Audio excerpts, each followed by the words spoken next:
Warning: some contents may be disturbing. Viewer discretion is advised.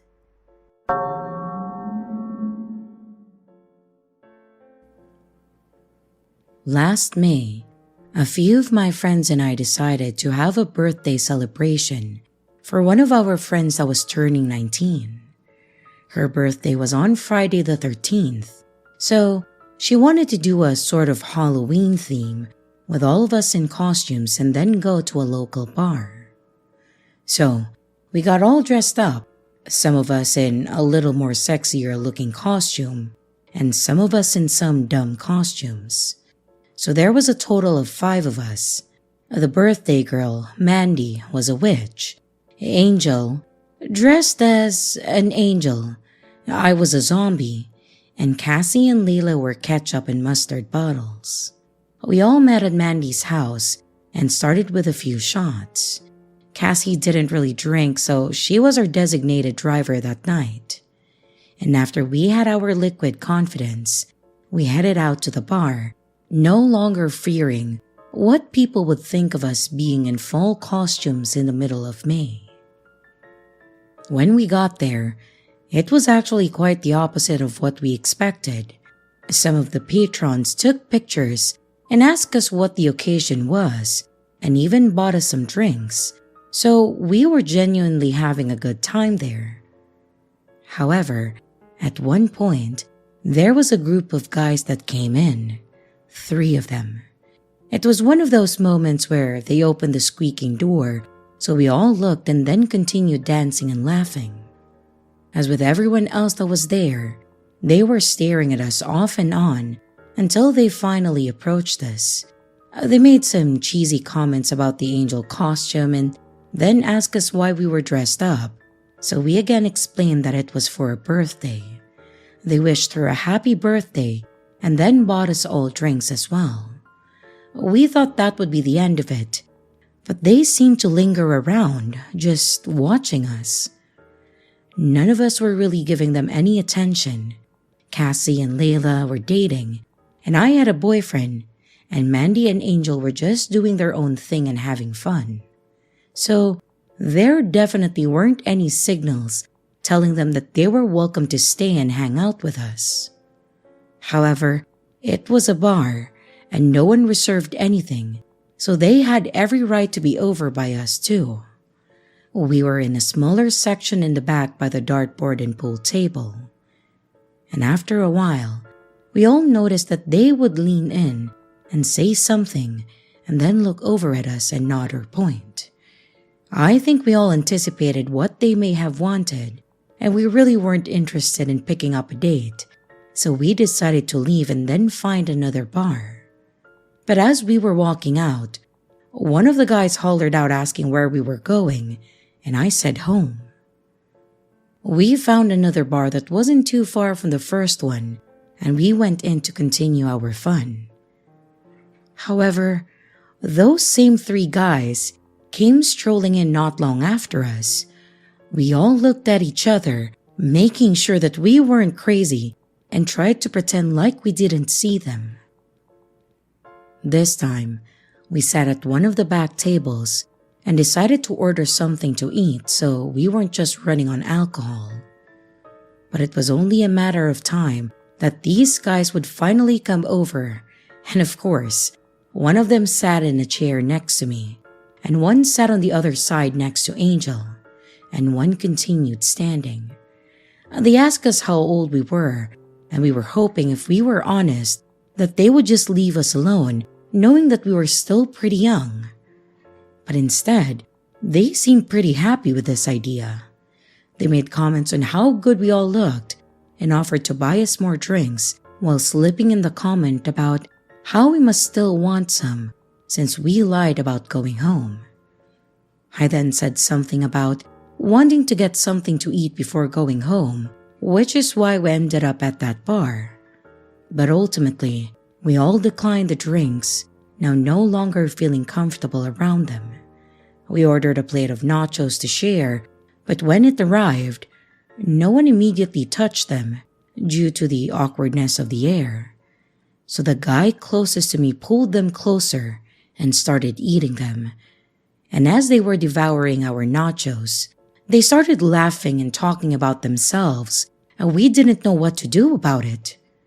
We just sat there looking at each other while occasionally giggling when they said something and laughed. At one point, I had taken out my cell phone and I was texting my boyfriend to let him know what was happening with my left hand, which wasn't exactly easy for me to begin with. However, the guy must have noticed and was obviously mad about it. I could tell by the way he slammed his hand down on the table, and then he said, "Hey, no phones out on the table." And after looking at me angrily, he then started laughing, and so did the other two. To say that I was freaking out would be an understatement. I don't know what their plans were, but I was too afraid to get up and leave, but even more terrified of what might happen if I stayed there. Thankfully, Cassie stood up and started walking away when the guy again said in his booming voice, "Hey, where are you going?" And without flinching, without a stutter or a hint of fear, she said, "To the bathroom." And she kept walking. I only hoped that she had a plan and waited for her to return.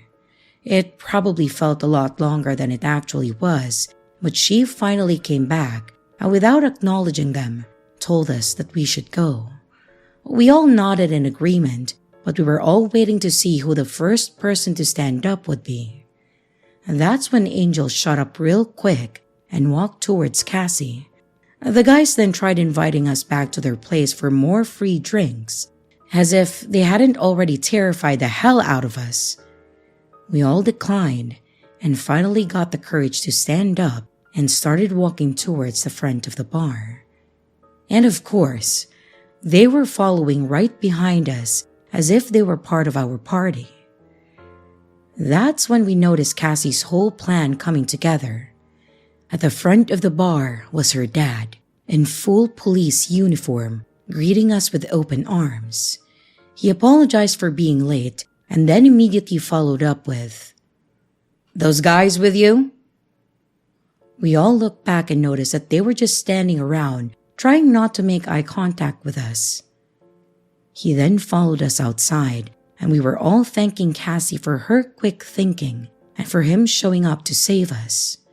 Her dad has always been such a gentle giant, but not that you could tell just by looking at him. So I felt relieved that those guys seemed to be pretty intimidated by him, or at least the uniform. He followed us back to Mandy's place and made sure no one else followed either. And thankfully, we never saw or heard from them again. We finished our night inside watching dumb horror movies on Netflix and eating all of our snack foods, so we didn't let it ruin our night. We're a lot more careful now when we go out to places like that, and I now have an emergency text set up so I can send it quickly.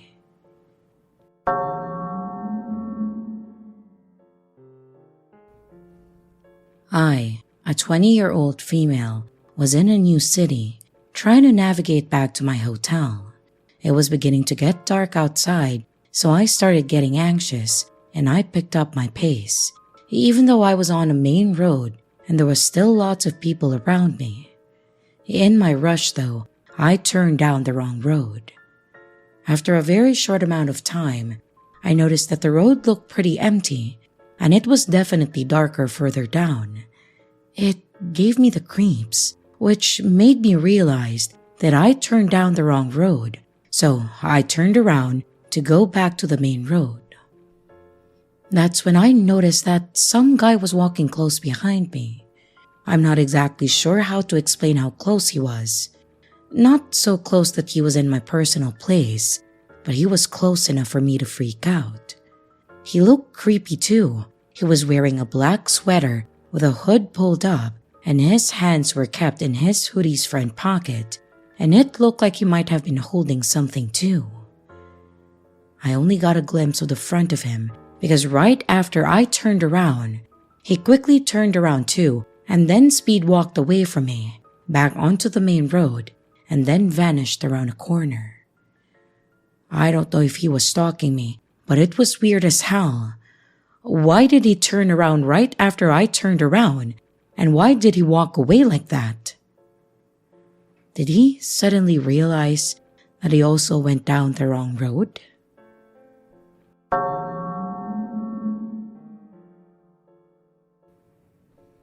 Hi everyone, I work for Gloria Jeans. It's a coffee place here in Australia that sounds a lot like Starbucks. That being said, I've never actually been to a Starbucks. Anyway, the chain is fairly popular around Australia.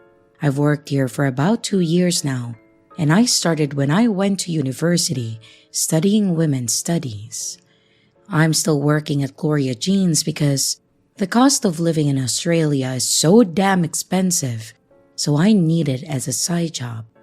Basically, I need this job to help me stay afloat.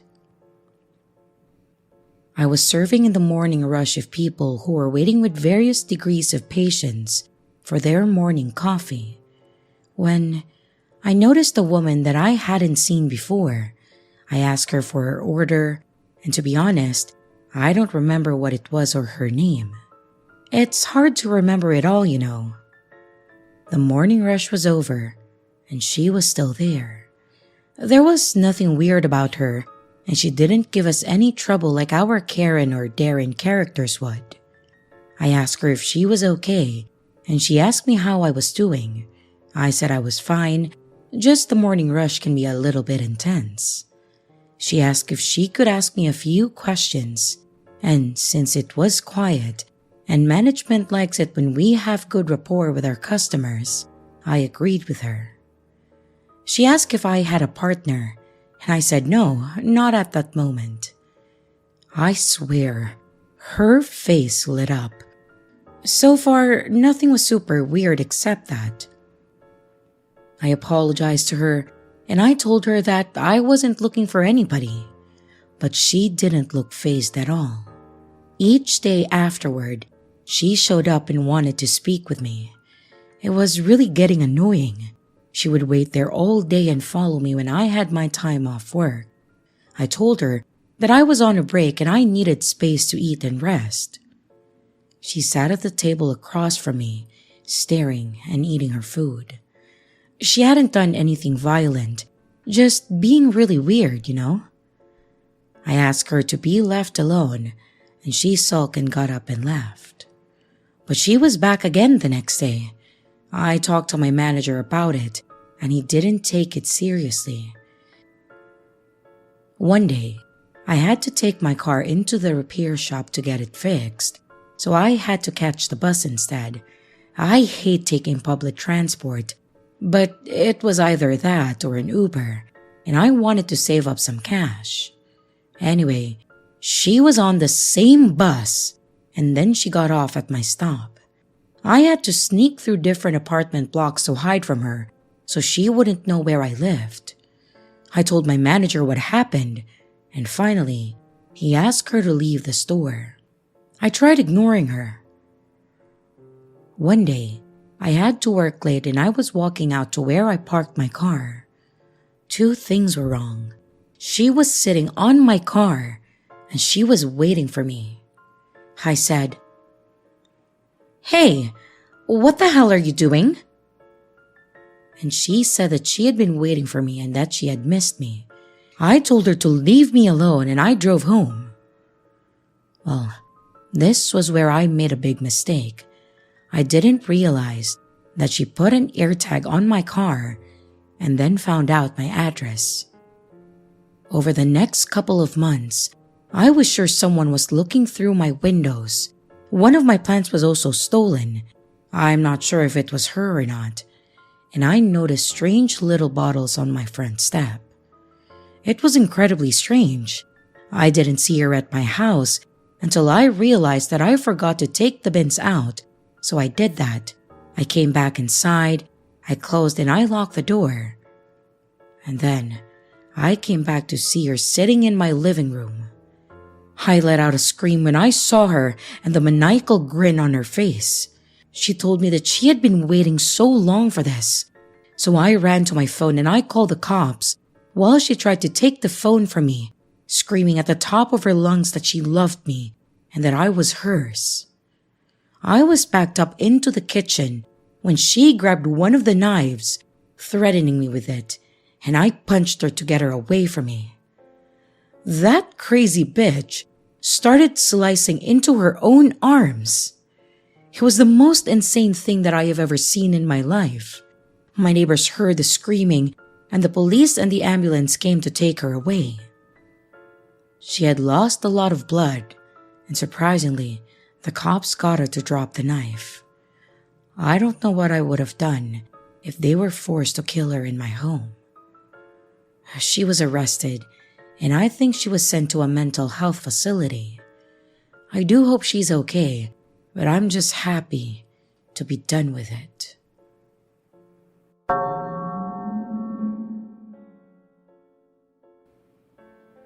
So I have a story about a guy that I met on the internet that ended up being, well, I think creep is probably an understatement, but it's the best word that I can think of to define him. I'm sure that some people out there have more appropriate choice adjectives for him, but creep works for me. Anyways, this was a good number of years ago. I was pretty active on social media platforms that doesn't exist anymore. I had garnered a decent following by posting stupid pop culture memes and references. Pretty shallow, I know, but it was fun, and I was like 16 at that time, and I liked the friendships that I was making, mostly because I didn't have many friends in real life. Most of the people that hung around my page were pretty decent, honestly, and I rarely had to block anyone or report anyone. One day, I got a message from someone that had followed me, saying that they enjoyed my page and that they thought that I was a pretty cool person. Obviously, they hadn't met me, and I didn't put much in ways of personal information out on the page. But again, I was young, and that kind of validation was something that I wanted. They seemed pretty normal at first, just telling me that they liked my content and about how much they liked the show or that band. It was a pretty normal conversation for the most part, and then they followed up with a pretty common ASL, which for those that don't know means age, sex, and location, asking for information about me. I told them that I was 16 and female, but then said that I didn't really want to give out my location. The other person said they were 19, male, and that they lived in the same state that I actually lived in. Obviously, he didn't know that, but I was a bit irked to see that he did live in the same state. He didn't push me at all to tell him where I lived, so although I was a bit, I said irked earlier, but I don't know if that's the word, I still tried to talk to him because he didn't know that I lived in the same state as him. We talked every once in a while, just chatting about whatever, mostly him telling me about the movies and things that he liked. But then, out of seemingly nowhere, he started hounding me and asking me for more information on who I was and telling me that he loved me. I told him that he was being a creep, and if he didn't stop, I was going to have to block him. Then, he threw out, Go ahead and block me, Caitlin, if it will make you feel better about yourself." I was sufficiently freaked out because I'd never told him my name, and there was no indication that my name was Caitlin on my page. So, I immediately blocked him. The fact that he knew my name told me that he had somehow gotten information on me, and I wasn't going to risk him being a creep even more than he had already. But, of course, if that was the end of it, this would be a rather boring story. And this was certainly not the end of it. I thought that he was going to go away after being blocked, but he was just getting started with me apparently. The next day, I got a direct message from an account that had literally no information associated with it. To the best of my knowledge, this site required information like a name and such, but the name was blank, the picture was plain white, and the description on the account was, "Not done with you yet." I knew right away who it was going to be, and I wasn't surprised when I saw that the message was, "I have something for you." I stupidly said, "What do you want?" And he responded with an incredibly inappropriate image. I won't describe it, but one can guess what it was.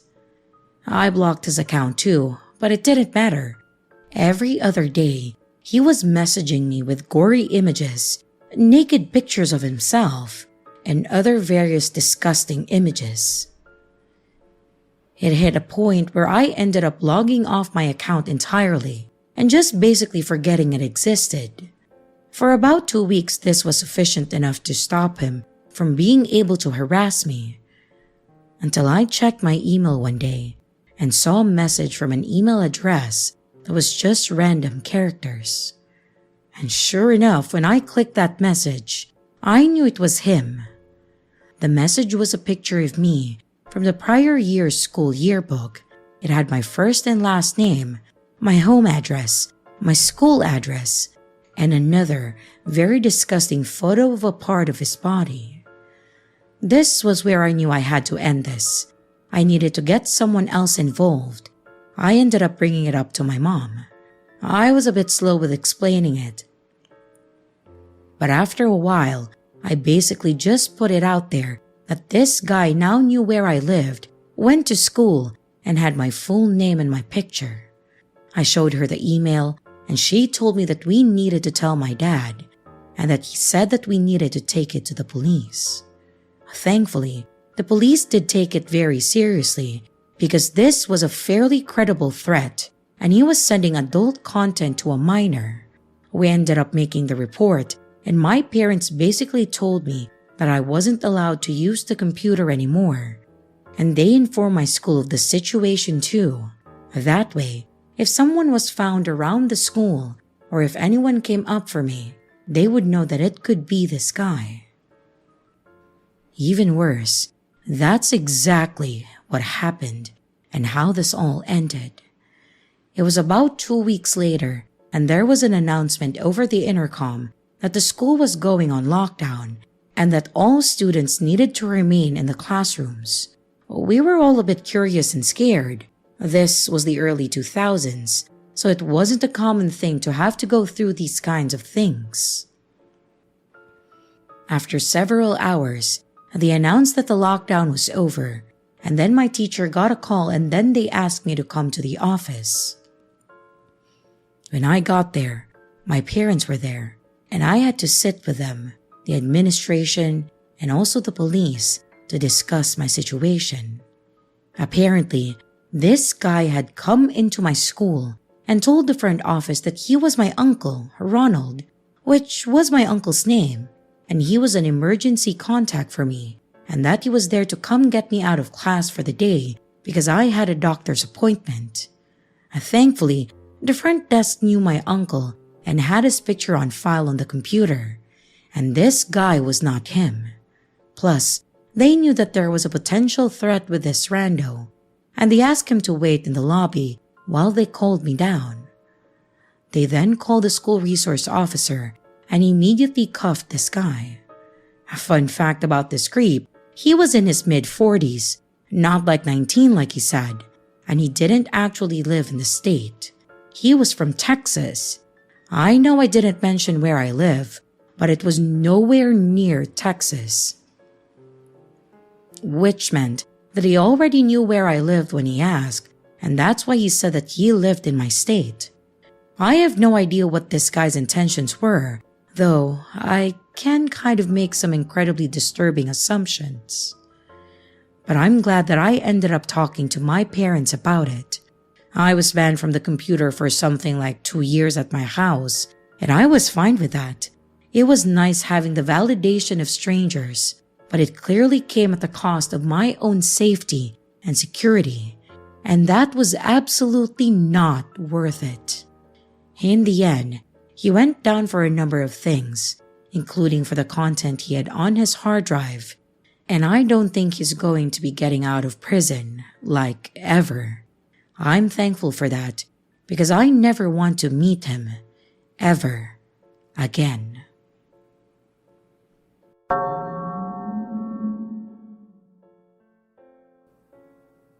So me, an 18-year-old female, and my boyfriend Jordan went to Walmart for some quarantine shopping.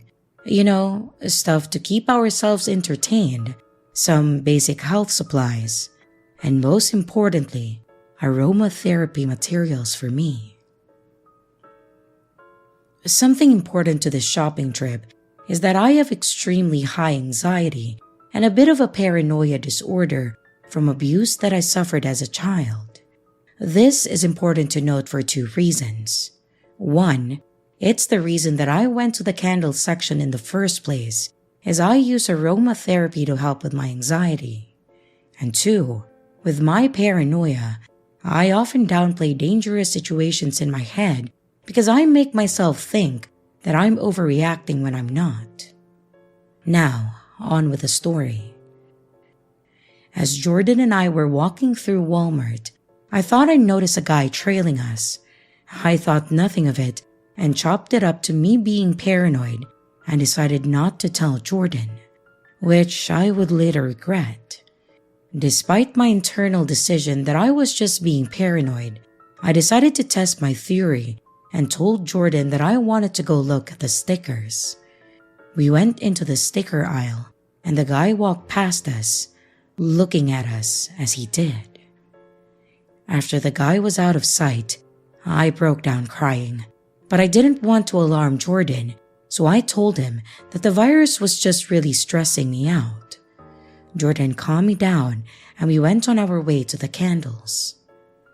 As I was looking for my different scents that I would need to help myself get through the quarantine, Jordan decided to go look at some hardware nearby for some projects that he was going to work on during his quarantine too. We didn't quarantine together. I thought nothing of it, and I decided that I would just stay by the candles until he got back because I can be a bit of a wanderer and I didn't want to cause more stress than necessary. But not more than 10 seconds after Jordan walked away, I felt a pair of eyes on me. Something in my gut told me that it was the same guy from before, but I was too scared to turn around and check for myself. I stood there frozen in panic for about 30 seconds when I hear footsteps approaching from directly behind me. They come towards me, stop for a moment, and I then hear them walking away. And then they turn around and I hear them approaching me once more, and then stopping a few feet behind me. This entire time, I can't see who is behind me because I'm just paralyzed with fear. But after about 2 minutes, Jordan finally comes back up and gently wraps one arm around my waist, giving me a knowing look. We decided that we were done with shopping, even though we didn't have everything that we needed. We checked out and then went home. Later, Jordan told me that he had noticed the guy following us earlier, and he watched the guy standing about 5 to 6 feet behind me as I was looking at the candles, just staring at me. The guy then walked closer to me, noticed Jordan looking at him, and changed course to look like he was going to a different aisle. Then when he thought that Jordan had left, he walked even closer to me, standing about 4 feet behind me, again staring. That's when Jordan decided that this guy was up to something and then came back by me. I am so thankful that I had Jordan there with me because who knows what could have happened if he wasn't there.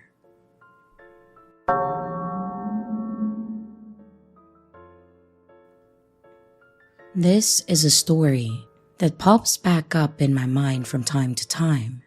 I've told it to a few people, but I definitely feel like it deserves its place in here. It's for sure one of the scariest moments that I have ever had as a child.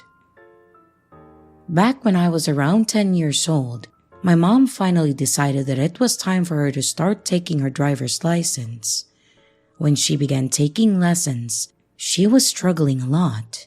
For that reason, my dad decided that he wanted to do some practice with her besides the official driving lessons with her instructor, just to make sure that she would pass the upcoming test first try.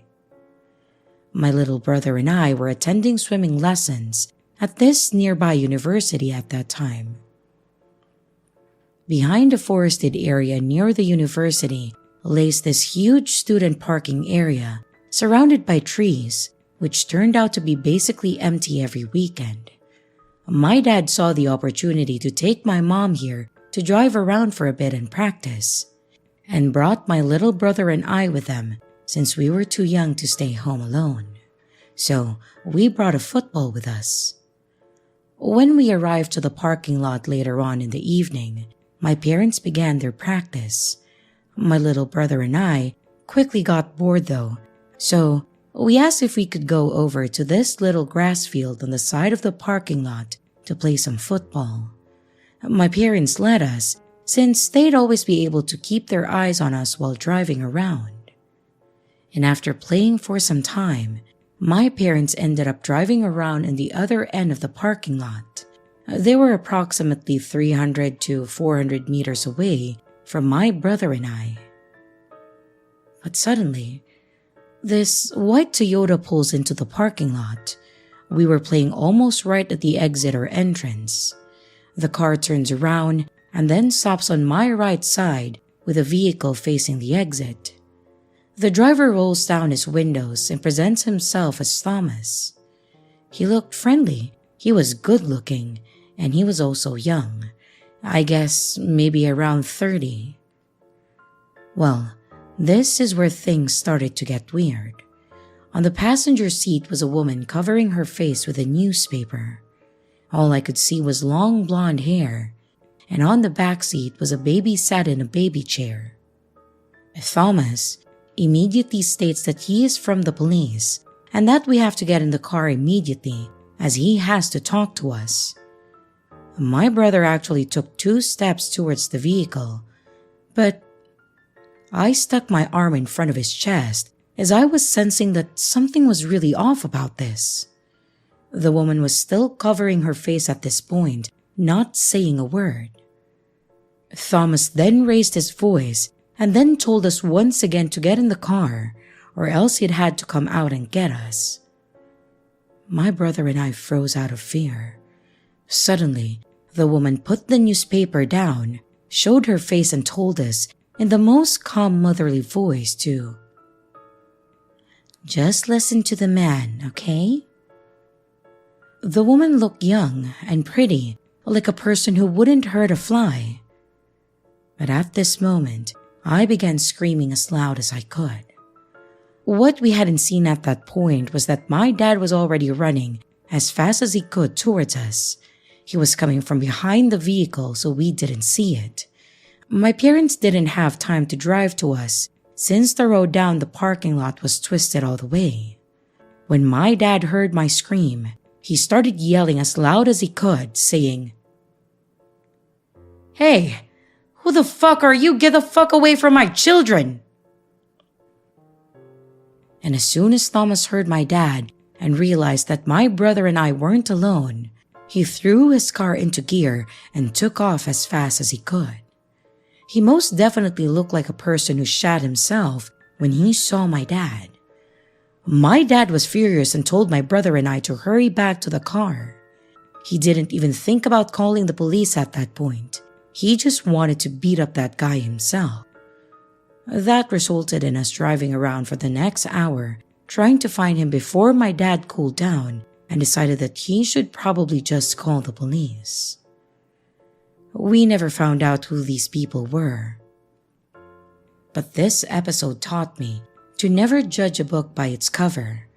People can be the most friendly-looking people in the world and still wish evil upon you or the ones that you love. I'm not sure what these people would have done to us, But I am sure about one thing though. They definitely weren't from the police.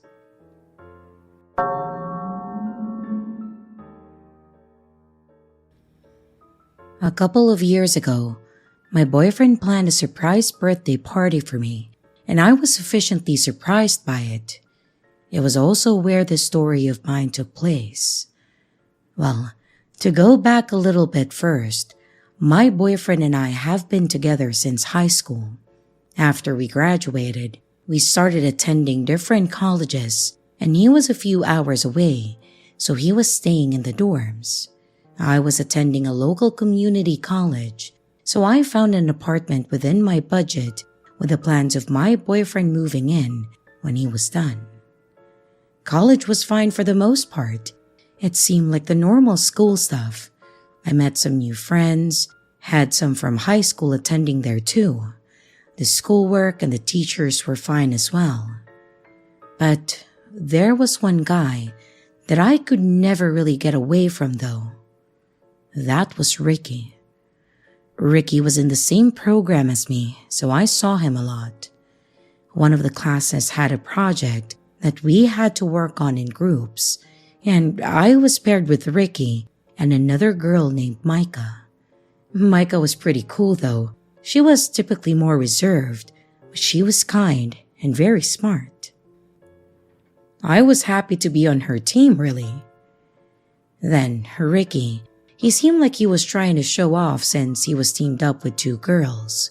He would talk about things he's done, like stunts or past jobs, that all seemed to end the same way. He would say that the atmosphere changed, or he didn't really like the new management, so he would quit. I could tell Micah couldn't care less and just wanted to talk more about the project, and I was a little more willing to cut him off, which is what I did. I would steer the conversation back towards our work. This is probably where my view of Ricky really started to shift. While working on the project, he started rambling about something, and Micah spoke up and said, "Can you please stop talking about yourself for one session?" I kind of chuckled and made a comment about making the quiet girl tell him off. I guess he realized he was outnumbered, so he just got up and left the room. We continued working and got the most done we had compared to the last sessions. Ricky then ended up catching me in the parking lot later after that class and stopped to talk to me. I wasn't rude or anything. I just treated him like I would anyone else. He asked me a few questions about the project, and then when the conversation seemed to die down, I started saying something about needing to go when he interjected and said, You want to go make out in my car?" With the most serious look on his face. Not knowing how else to react, I just started laughing, and his face didn't change. So I stopped laughing and asked if he was serious, but he didn't respond, so I just said no thanks and that I had a boyfriend. And then he laughed and said, "Oh, okay, cool," before waving and walking off to get in his car. I just stood there, confused for a quick second, and I then went and got in my car and immediately called my boyfriend to tell him what had happened. The whole time laughing about the awkwardness of that moment.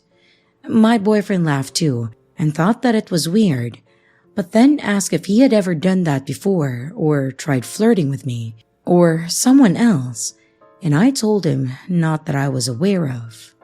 He said the guy just seemed awkward, but to be careful because you never know, and I agreed with him. So the next class was pretty weird. I tried not making eye contact with him while we worked, but I could tell the whole time that he was just staring at me with a stupid grin on his face. It was obvious Micah noticed this too, probably made it more obvious when in the middle of working, he again said, "You sure you don't want to make out?" Micah looked just as embarrassed as myself, and I again told him no. The session ended pretty soon after that. However, this did not deter Ricky. Anytime that I saw him, he would ask that, whether it was in the parking lot, in the school, even if he was around other people. I told my boyfriend each time, who started to become more concerned and suggested that I tell someone at school, which I did. However, all they said was that they would have a talk with him, and that's it. So, he stopped being so verbal about his advances, but instead, he decided that he would wink, make some kissy faces at me, or make other suggestive hand motions at me. And now, I was really starting to get creeped out. Thankfully, the teacher was actually understanding and said Micah and I could continue working without him, since we were doing all of the work anyways. And the teacher even gave us permission to work in the teacher's area if we needed a place to get away from him. But it seemed like the less that I saw him, the more aggressive he would become. I saw him one time in the parking lot and tried to guilt trip me about the project. I told him that he needed to talk to the teacher about it, as it wasn't our choice, and he made another suggestive remark. I told him he was disgusting and being really creepy, and I quickly left as he stood in the parking lot with that same stupid grin. The last event I mentioned happened the week before my birthday, and between that and Ricky making me feel gross, I decided to cut classes the following week. I got most of my assignments from my teachers ahead of time, which was really nice. That way, I didn't have to be behind, and I told Micah so we could schedule time outside of class to meet up. My boyfriend was going to be doing the same and driving up to stay with me for the week, so I was pretty excited, and I didn't want anything to ruin our week. My boyfriend, Adrian, showed up within the next day or two, and we had a nice day together. Adrian said he wanted to take me somewhere specifically for my birthday, so he suggested that I get my oil changed.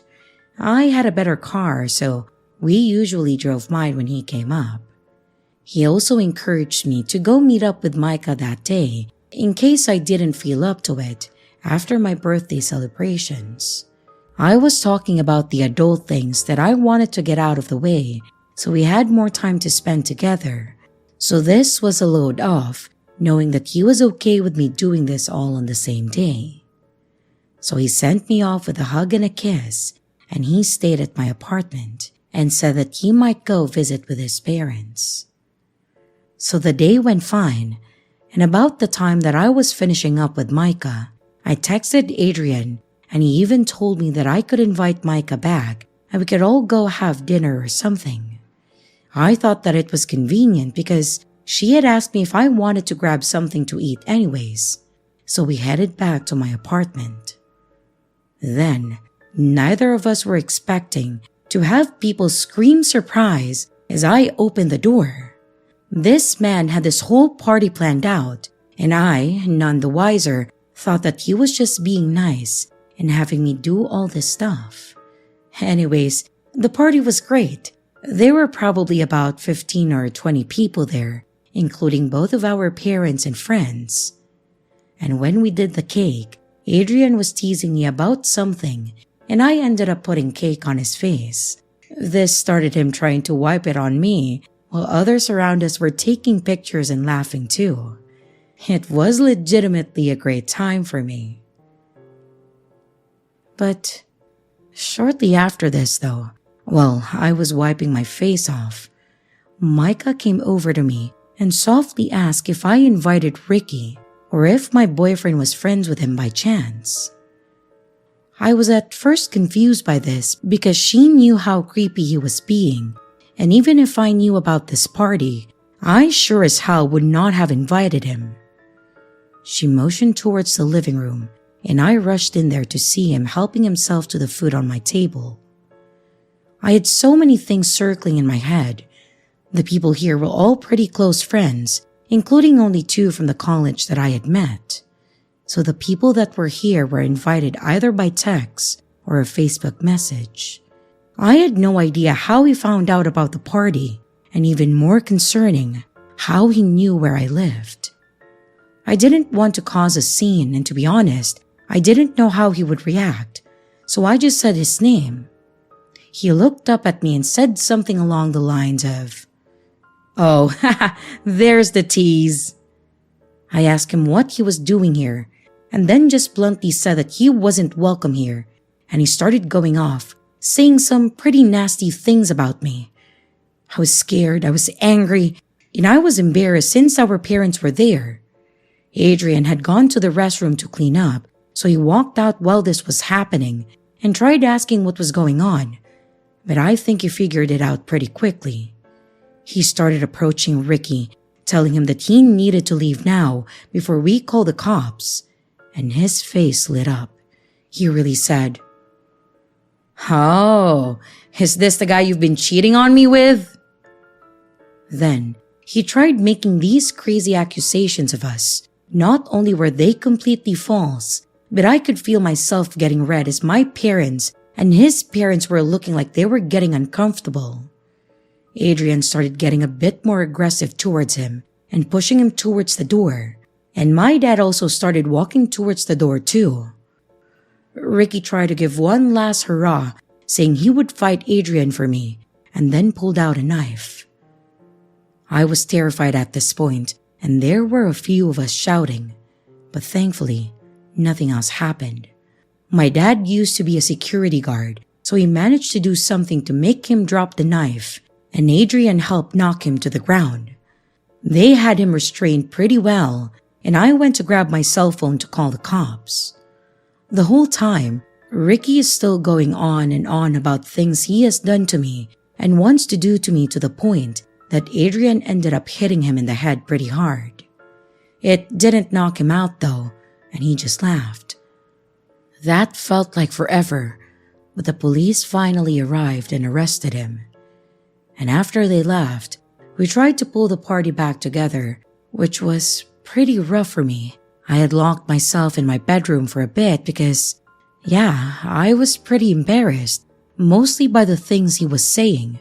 They were all false, but the fact that he said all of that in front of people and in so much detail was horrible. He had to have thought all of that out, like fantasized it, which still grosses me out thinking about it. And I eventually came out after my mom and Adrian came and talked to me and also convinced me that everyone else was back to having fun. Overall, this made me file a restraining order. I told the school about it, and they seemed to reluctantly make changes so that I didn't have to see him anymore. I had a few online classes, and I'm sure that they changed things for him because we were never on campus on the same day, it seemed. However, he did try to press charges on Adrian, but nothing happened with that, thankfully. Like, he dropped the charges or something because he got papers saying that it was dropped or dismissed. I don't really remember. But yeah, that was probably one of the most memorable birthdays that I ever had, and I hope that I never see Ricky again.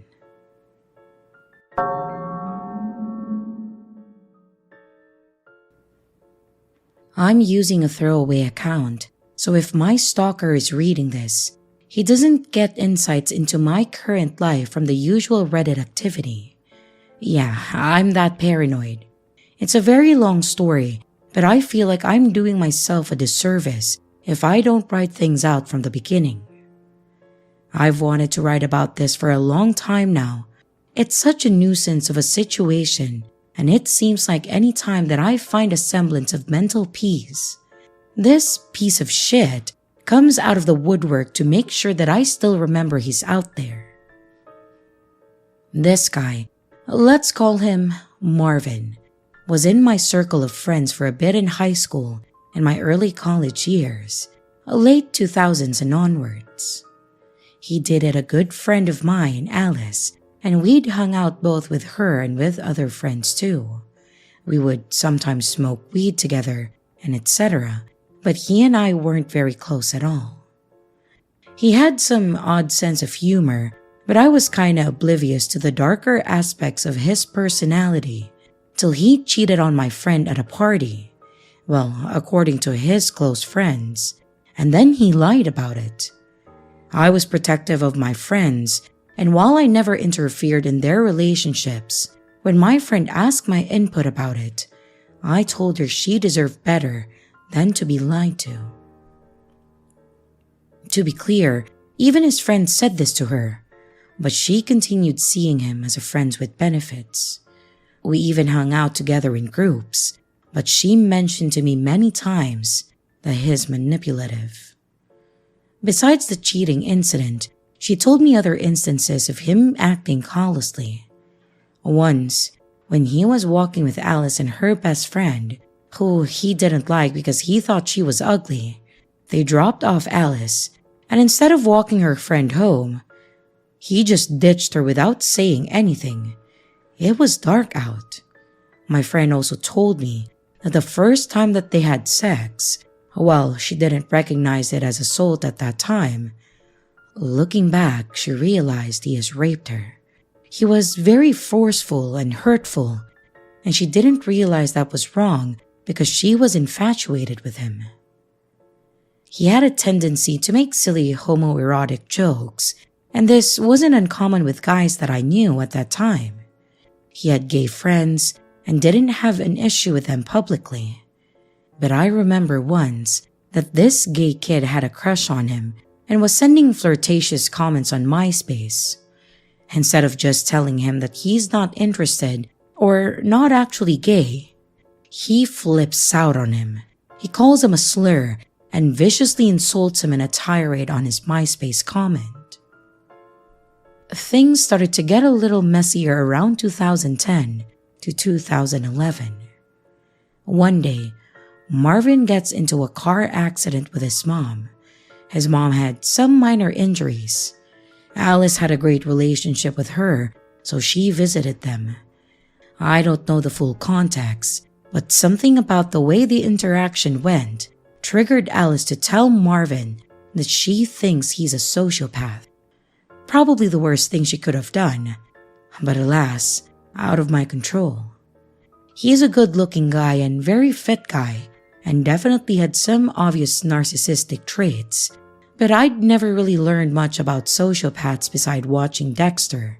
So when she told me and the other friends about what she deduced, it was both eye-opening and a little freaky. We briefly worked together at a retail store, and I saw him getting close to the younger brother of a friend of mine from school who worked with us. He was a chubby kid with low self-esteem, and he admired Marvin's fitness and confidence. Marvin started working out with him, and this kid would always talk about how awesome Marvin is. But instead of just minding my business, I felt compelled to interject, and I messaged him one day just telling him to be careful about letting Marvin get too close, as he can be a bit manipulative. This is among the biggest regrets of my life. Of course, he tells his idol what I said, and while we remained cordial, clearly he knew what went down. He eventually leaves the job and goes into hiding after working a scheme to steal big-ticket items with the help from several team members, including my friend's brother. Another time, Marvin and I were smoking weed at the house of an old friend of mine. My friend, let's call her Diana, was a very trusting person and an incredible host. I was high out of my mind, and Marvin was kinda being highly complimentary of my friend who hosted us. Again, my stupid, nosy protective instincts kick in, and I grin and comment something like, I know what you're doing. He was probably just earnestly making connections, and I assumed that he must have manipulative intent based on what his girlfriend said. Alice told me that he's mentioned how I'm too judgmental and opinionated. He also didn't like that he felt that I and our other mutual friends were trying to interfere with their relationship. To be clear, I wasn't trying to hook up with this girl. I genuinely just didn't want to see my friend hurt. But she continued seeing him as a friend with benefits long after people told her to be wary, and at that point, I wasn't spending energy to try and nudge her. At some point though, she did break things off for good with him.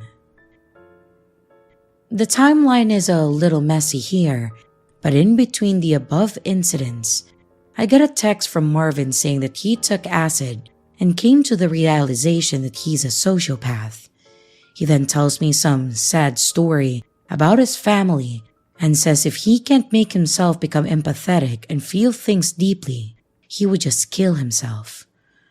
Being naive and not wanting anyone to die, I tell him that there's plenty of people who just want surface level connections, so he doesn't need to kill himself. He can just find other people like him. Looking back, I realize no one tells people they're a sociopath unless they're trying to scare them. And he probably told me this because he knew that Alice talked to me. He never thought much about her intellect, and he probably figured that I was the one who told her the theory that he's a sociopath. We fall out of touch after their full breakup, and with him hiding after the theft incident, and I deleted his number. At some point though, we connect on Facebook, and he basically tells me that he got addicted to coke while doing criminal business in Europe. He went to rehab and claims a psychiatrist diagnosed him as a psychopath. Of course, using the term more likely to be linked with violent behavior, and one that's not even a clinical diagnosis. My stomach sank. I didn't know how to react to this. I asked him how it made him feel to know for sure, and he said that it made him aware of his power. He then said that he respects me and would never hurt me, and I just blocked him not long after this. My last mutual contact with him was him texting me in 2012. His message was vague and provocative. He said, "I'm coming." I asked who this was, and he dodges the question to coax me to admit that I knew.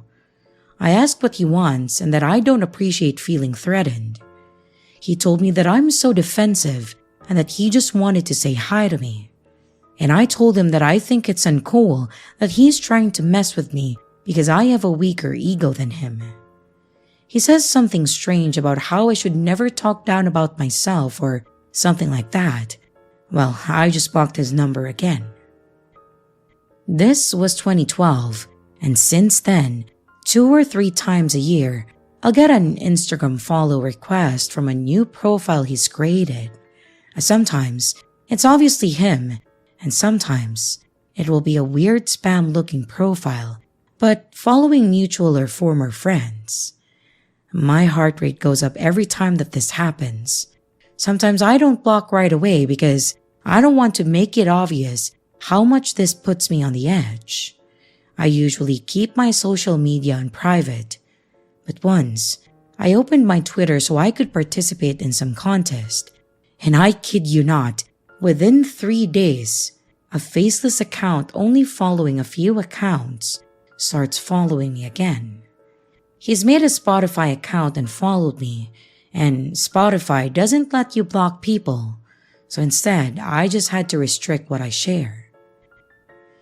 I've often thought about starting a podcast, but this whole ordeal has made me hesitant to ever want to raise my profile to a point of being found by him. A friend of ours committed suicide a few years ago, and I'm ashamed to say that I almost didn't go to the funeral in case he showed up. I get terrified when I get calls from strange numbers. I got worried that I'd bump into him when I believed that we were both in my hometown at the same time. I don't know what his goal is, and that's what bothers me the most. Is this his punishment for me for getting involved in his affairs over a decade ago? On the one hand, he's never made overt threats to me. He knew where I lived growing up, and I was there for many years after our last conversation. I spent many nights concerned when strange cars parked outside, but thankfully I never had an issue. On the other hand, I don't know what he's capable of and if he's connected to dangerous people. He's moved back and forth between our hometown and other places several times and apparently changed his name along the way. My therapist suggests that perhaps he envies my large circle of deep relationships, as he clearly has issues with his own identity. But it's disturbing for me that I'm still on his mind after a decade of not communicating. I keep praying that he finds someone else to fill his boredom, then making sure that I don't forget he's out there. My friends have told me that it's silly to worry about this, but it's hard when I'm having a good day and suddenly see an Instagram notification that sucks the oxygen out of the room. I've spent 10 years anxious and in fear because of his cruelty, and I honestly wish that he kept his word about what he'd do if he couldn't find a way to be a normal human being.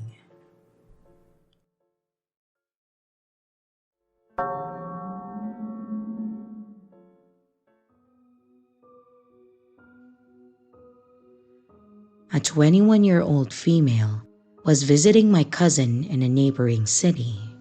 She lives in a middle-of-nowhere suburb with a high crime rate.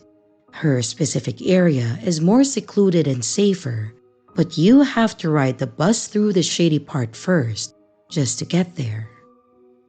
I rode the bus to the center of the city, and then I got on another bus towards the suburb.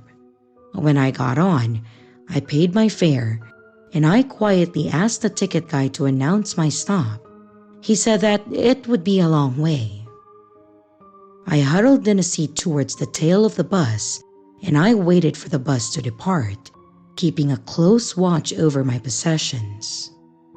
As the stops came and went, the bus became packed and a lady sat next to me at some point. Sitting across from me on the front of the bus was a man that looked to be in his late 20s, chatting with a group of his friends. And he kept staring at me. When the lady next to me got off the bus, he rushed to get up, walking towards me, presumably to sit next to me. But thankfully, another passenger was faster and then took the seat, so he went back to his friends. I remained composed, but my gut was telling me that something was very off about this. In that moment, the ticket guy, who was handing out tickets to the new passengers, loudly tells me that my stop is in 2 stops. I see the creep look at the ticket guy, then at me, and then exchange a look with his friends. We had reached the middle of the nowhere part of the suburb, where the stops were literally in the middle of nowhere, with a few sparse buildings and absolutely no people on the street. And it had started to get dark. At this point, I was aware that I needed to think fast, and think fast I did. The bus came to a stop and the doors opened, and I waited until the last moment. I got up and I made my way towards the doors at the end of the bus. The guy jolted up from his seat and hurried his way to the other door, which was in the middle of the bus and closest to him. He walked out right before the doors closed, but I remained inside. When he realized that I didn't get off, he started following the bus. I still wasn't safe because he knew that my stop was next. So I then talked to the ticket guy and the driver, and God bless their hearts, they kept watch over me. They let me ride the bus to the end of the line and back, and my cousin's family waited for me at the bus stop on the way back.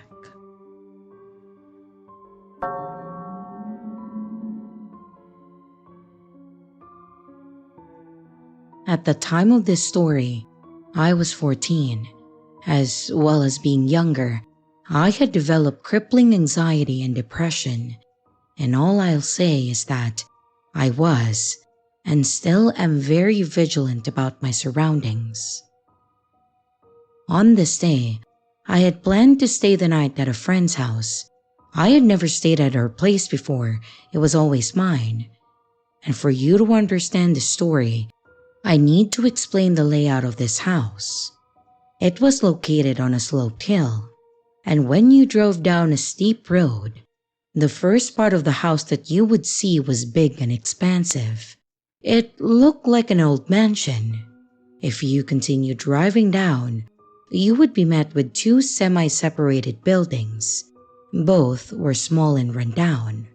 And when I say small, I mean one of them was just a bedroom, and the other was a bedroom and a small bathroom and kitchen.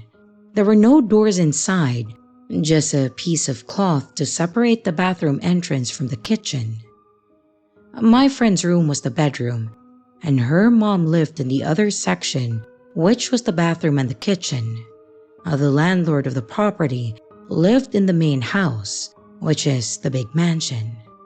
It was located in the middle of the woods, and when I say that, I don't mean it lightly. I mean, all you could see was expansive Australian forest. Australian rainforests are incredibly dense, and if you tried to walk through, you would most likely receive some type of bite, whether that be a spider, an ant, a leech, and etc. I'll cut to the first thing that happened. Me and my friend had walked into her mom's flat. I don't remember why, I forgot why. I think we were either hungry or I was asking how to get reception, cause there was none. And then we called out for her mom. She was in the bathroom, and as we walked past the small window, I heard a, "Yeah?" coming from outside. I turned to my friend, and then she looked at me the same way I was. We were so confused. If her mom was in the bathroom that was right in front of us, why did we hear a male voice coming from right outside? We brushed this off as to not scare ourselves, and then we continued having fun in my friend's room. For a little more context, the landlord used half of her room as storage and blocked off the back section of the room with a tall shelf and a divider. There was a huge glass sliding door at the front of her room, and in the blocked off back section, there was another door. You couldn't get to that door unless you squeezed through a section outside. Now, I'm skipping forward a little to nighttime. Me and my friend had to go to the bathroom, so we slinked out of her room and then walked to her mom's flat. Her mom was fast asleep, so we used the bathroom as quietly as possible and then we exited. As we were making the small walk back to my friend's room, we saw something out in the woods. A pair of eyes, looking directly at us from behind a tree. We panicked and froze. I pulled out my phone and I took a photo before we sprinted back into her room, locking the glass door behind us and drawing the curtains. It's not a reach to say that we were already freaking out. We looked at the photo, and sure enough, when I brightened the image, there was what looked to be a man staring at us from the dark woods. We were extremely scared, but I called my mom, who was about an hour away, and she just dismissed us. Sure, after that we were still scared, but it was a little comforting. After a while, we relaxed and chalked it up to our imagination playing tricks on us. We pulled out my laptop, and then we put on a movie. I don't remember which movie, but it was some cheesy rom-com. Maybe 20 to 30 minutes into the movie, we froze and paused it. Footsteps. Footsteps crunching on the dry leaves right outside her room. We listened in horror as the footsteps moved through the tight alley that led to the back door. We both moved slowly, standing on the bed to look over the room divider. And our eyes were locked on the back door. And after a moment of complete silence, it turned. The doorknob wiggled slowly before it became faster. The door couldn't be opened as it was jammed against objects that were in storage. And then it stopped. No more noise. But we were crying and we were holding each other in our arms, trying to stay as quiet as possible. Then the footsteps slowly crunched off the leaves in the opposite direction, back to the front of her room. We both didn't hesitate now, and I reached for my phone and we called the police. And after trying to explain the situation to the operator on the other end, she told us that a unit was being dispatched and that we should stay where we were. Then, as we were still crying and hyperventilating, we heard a phone ringing. It sounded like an old landline phone, one with a harsh and loud beeping. It was coming from the landlord's mansion. We waited silently, listening to the drawn-out ringing of his phone. And after what felt like at least 2 minutes, it stopped. And then we heard his voice as he talked to the operator. At this time, we both noticed another thing. Fingerprints on our window. These windows were slated glass that you can open up with a lever. Whoever left these prints reached up, cupped their hand around to the top of the glass, and then dragged their fingers on the dust. It wasn't there before. Soon, the landlord walked to her mother's unit and told her that the police called him. He seemed extremely upset and told her that he made sure that they didn't send a unit. Her mother came to her room and we explained the situation, and both the landlord and her mother didn't seem to be bothered by the fact that a man just tried to enter our room. I couldn't stay the night, and neither could my friend. We were too scared to spend another minute there, and I called my mom and she came to get us at about 11 p.m. to 12. We dropped my friend back the next day, and when we got there, her mother told us something that I don't think I can pass up as a coincidence. The night it happened, it was raining, and there was strong wind around, but nothing strong enough to do this. Next to her mother's unit, she had a pole that held beads and fairy lights. And during the night, right after me and her were picked up, it had been knocked down. Keep in mind that this pole was literally embedded into the cement and then tied to the other items with zip ties. There was no way that that could have been the wind. That pole was sturdy. I still am unsure of an explanation to all of this. It may have been her landlord, but I'm not too sure. It could have been also her ex-stepfather who was pretty insane. But either way, to the man or whoever this was who tried to break into our room, please, let's never meet again.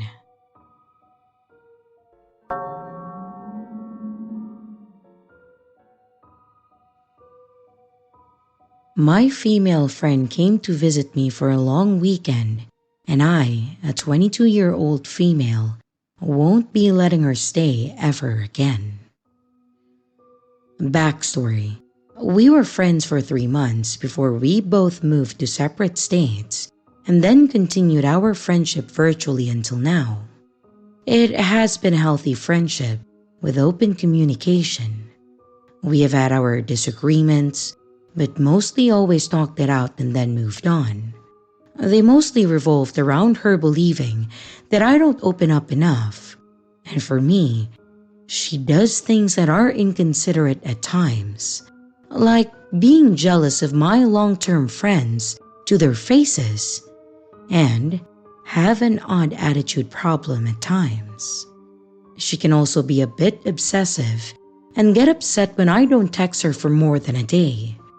She has got loads of my photos saved to her phone and remembers every little thing about me and has a list of my interests. I have seen it as endearing. Well, until now. The trip, day 1. The first day of the trip was great. She was bubbly and she brought me a gift with a sweet note of appreciation. We went clubbing, but then we headed to bed separately for the night. This is where things got weird. Remember, we slept separately. Well, I woke up and she was in my bed, but not in my bed. She was sitting upright on top of the blankets next to me, with her feet straight out and her back against my headboard while looking forward. I was startled and I said, "Oh," instinctively. She just looked at me. She never said she was waiting for me to wake up, or maybe she was uncomfortable on the couch. Nothing. Then she left my room, and I have no clue how long she was sitting there. Day 2 to 3. In the morning, we walked the city where she was engaged and was wanting to hold my hand while we were out and about. By midday, her attitude has shifted completely, and she was near mute. She isn't conversing with me, she isn't enjoying any activities, or even smiling anymore at the bar, the arcade, or even at home watching movies. You know how those driving games take a silly little photo for your profile pic on the leaderboard? You know how those driving games take a silly little photo for your profile pic on the leaderboard? Well, I was blowing a kissy face in mine, and I glanced at hers and even snapped the pic without her noticing. Her head was tilted forward looking up at the camera. She was blank-faced, and you can mostly see the whites of her eyes. It was like the film poster of a horror film. Anyways, for the rest of the trip, she continued to not smile. She was cold to every service worker. She responded with one-word answers otherwise. She complained about anything and everything. I asked, "Are you okay?"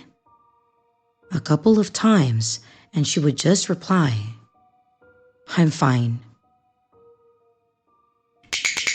I'm fine," avoiding eye contact every time, and the car rides were silent and the dinners were silent. Day 4, the final day. I drove her to the airport at 3 a.m. and I asked if she enjoyed her visit, and she said, "It was okay, it was fine." I told her that I enjoyed having her, and then she boarded her flight and left. I cannot figure out what caused this 180-degree shift. I paid for everything, and I took her to all sorts of events that she wanted to go to, and I even took a day off to take her to more. I felt myself overcompensating because I felt insecure of being a terrible host or something. I've had several friends stay with me and express to me that they enjoyed themselves so much that they never wanted to leave. I don't believe that I did anything so wrong to ruin this trip. And when she arrived home, she did not contact me, but she posted photos and videos of me and captioned, "Mine," on her social media. I haven't brought this conversation to her yet. All of my family and friends believe that I narrowly avoided a Selena/Yolanda Lifetime film situation and that I was potentially with someone very unstable. So, what do you think?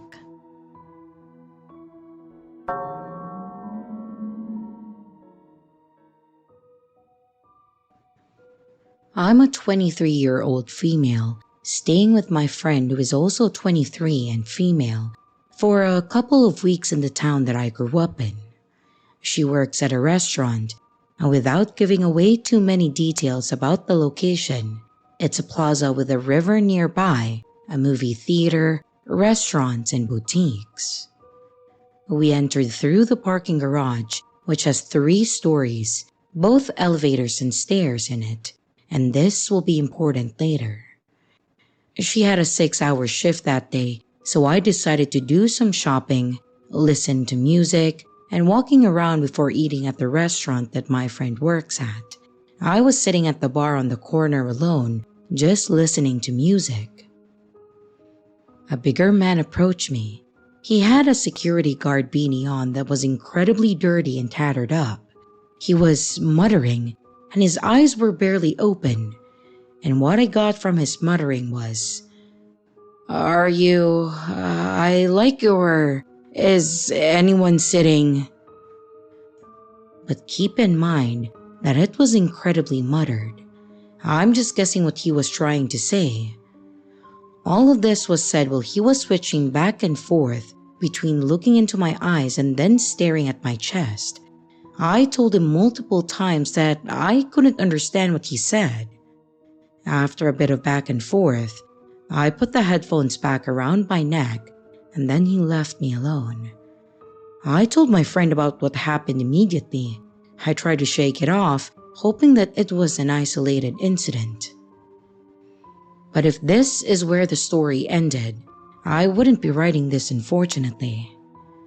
About an hour later or so, I see someone approach the bar to my left out of the corner of my eye. I felt their eyes on me. I didn't look, but somehow I knew that it was him.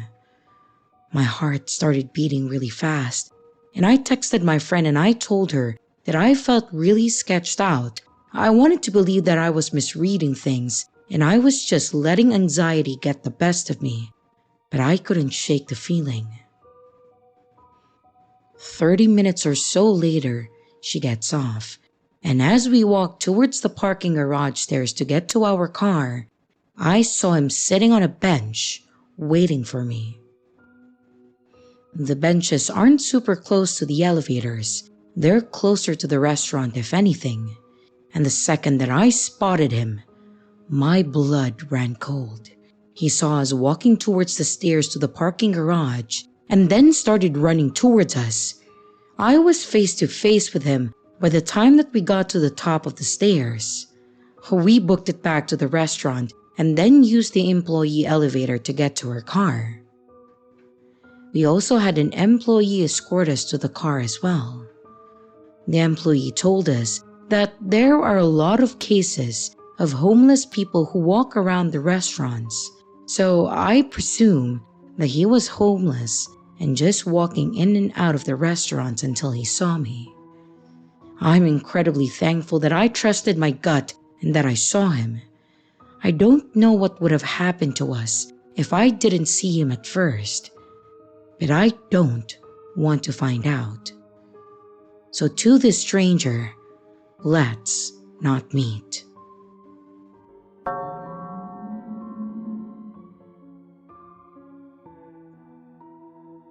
I was a 17-year-old female, and I was out doing some Christmas shopping after school. So it was dark by the time that I decided to stop by one of my favorite sushi places, which is near a grocery store and other shops all close to my home. The sushi place is right next to a boba shop, and I peek in to try to see if a friend of mine was working, so I could say hi. But I didn't see them, so I just turned around and I see this guy standing there trying to get my attention. "Miss, excuse me." I just stare at him for a second, unsure if I should really be talking to this stranger, before he asks if I have any spare cash for him to buy a drink. I tell him, "Oh, I don't have cash on me, sorry." And he says that it's okay, and I walk into the sushi place. While I wait for my food, I wonder if I should have just offered to buy him a drink, because I'm the type of person who loves to help people, and I just feel bad ignoring those in need. I get my food, and I'm literally about to exit the store when the guy from earlier walks in, and he stops by the door. He's asking the cashier if he knows how he could get help because he thinks his car got stolen and that he was from a neighboring city. I pause, because again, I felt bad for not helping him earlier and I was curious. I buy him a drink this time, even offered to buy food. I showed him the menu and he glanced at it, then asked for fried rice, which wasn't on the menu, but I was like, okay, and I just bought him the drink. He then tells me thanks and asks if I know anything about his car, then randomly asks me if I know where a cold stone is. At this point, I'm thinking, if I were either homeless or got my car stolen, Cold Stone is the last place I'd want to be. But I explained to him that it's not within walking distance, and he's like, oh, and asked me if I would be able to show him the way and maybe give him a ride there. He pulls out cash from his hoodie pocket saying, I could pay you back, $10 for the ride and the drink. And now I'm thinking, you had money and you let me buy you a drink? Why the hell would I give you a ride? I need to leave. So I say no, and that the drink was my treat, and that I hope his situation gets figured out. I leave the sushi place and he exits too and starts walking behind or beside me. I get scared and I decide not to walk back to my car. Instead, I speed walk into a Rite Aid. I turn into an aisle and I see that he's still following me. He says, Miss? Lady, excuse me. I finally turned around and asked if he needs anything else. You were gonna give me a ride? No, I can't. And he answers, oh, okay, sorry. And he then walks away. I pace around at the back corner of the store for a while, terrified if he's still in the store or waiting for me outside. And by the way, my phone had died, so I left it in my car. In the store, I see a dad with his daughter, looked like a middle schooler, and then I go up to them. I finally start crying, and I say that there was a man talking to me, and if they could please walk me back to my car. The dad asks where I parked, and then he agrees, and a few minutes later we leave. I'm still in tears, poorly explaining my situation, and I point out my car as we approach. The dad says, okay, we'll wait here until you leave. Make sure to check your back seat. I do, and I even check my trunk because I'm so paranoid. I thank them over and over before driving off, and I just sobbed the whole way home because I don't know what exactly was going on with that man or why he wanted to go to my car. I get more scared thinking of the fact that I'm a 5-foot girl who probably couldn't defend herself well if it came down to it. Maybe it was a misunderstanding, but what business did a grown man have asking a teenage girl for a ride? I was genuinely terrified. Yes, I shouldn't have been out so late, and I should have had my phone on me, and I should have ignored that guy. Sorry for being a girl who just wanted sushi at night and to help someone who looked like they needed it. It's hard to trust people, clearly, but I am happy to be safe at home now. Although, I will definitely feel uncomfortable shopping there or eating sushi again, which is unfortunate because I frequently do both.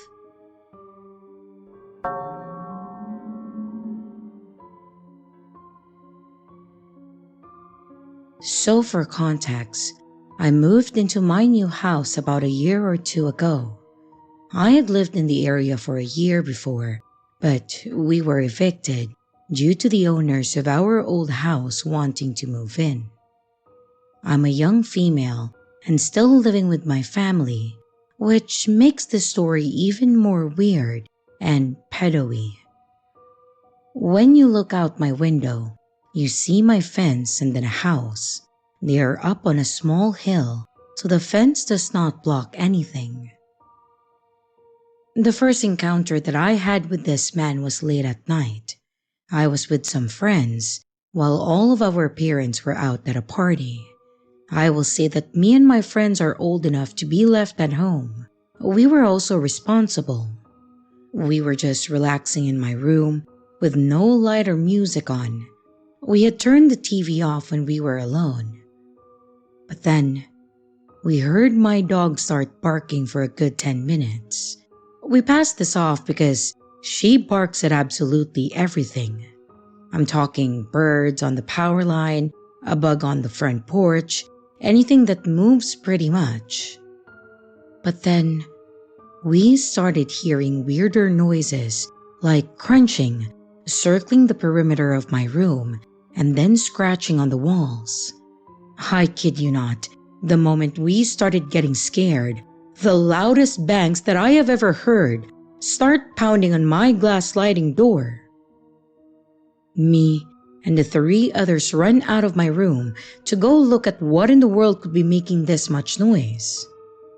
We were greeted by an aggressive dog, and this dog was up on the glass pounding on the door. My dog was scared. She usually doesn't do this, but she backed away behind me into my room with all of her fur up. But then we see it. A man, dressed in all black, standing at the door. We were all standing perfectly still, but I guess my friend's flight response went off, and just as he jumped to lock the door, the man reached for it too. My friend yelled, "What are you doing here, and who are you?" And he responded with a simple, "I don't know," and walked off with his dog who was on a leash. When our parents got back, we told them about him, and they asked us why we didn't call them. And truthfully, I know we should have, but I didn't want to ruin my mom's birthday party, and I have learned from this. 2 days later, my mom confronted our neighbor who was mowing the lawn, and he said that it was in fact him and that his dog had a run into our gate, and he got the dog back. He said he meant to come and talk to her earlier about it, but didn't. I thought it was a normal story, until I thought back to that night. The gate that his dog supposedly ran through had a tough glass that was shut on that night. We have it there so our dog can't get out, and so nothing can come in. But you can open it by hand, meaning that this man opened the gate and then let himself and his dog in. My theory is that he heard the music stop and didn't see lights from his house, so he decided that he was going to come and, I don't know, maybe rob us. The noises we heard must have been him, scaling the perimeter of my room for 10 minutes before attempting to enter. We filed a police report and nothing happened for a few months, until one night I was in bed, almost asleep, but still getting comfy. I sat up to rearrange my pillows and I turned around so I could properly make it comfy, when I saw a face outside my window staring back at me. Whoever it was wearing a black face covering, and I texted my mom and I froze. I heard moving and then my mom came and checked. Nothing there. This wasn't just my imagination, as my neighbor's lights are visible from the crack in my curtain, but the face was covering majority of the light. Ever since then, I have noticed them watching, and whenever I catch them looking, they get up from their balcony and leave, and I'll catch them in the same spot watching only 5 minutes later. So, dear neighbor who watches me relentlessly, let's never, ever meet again.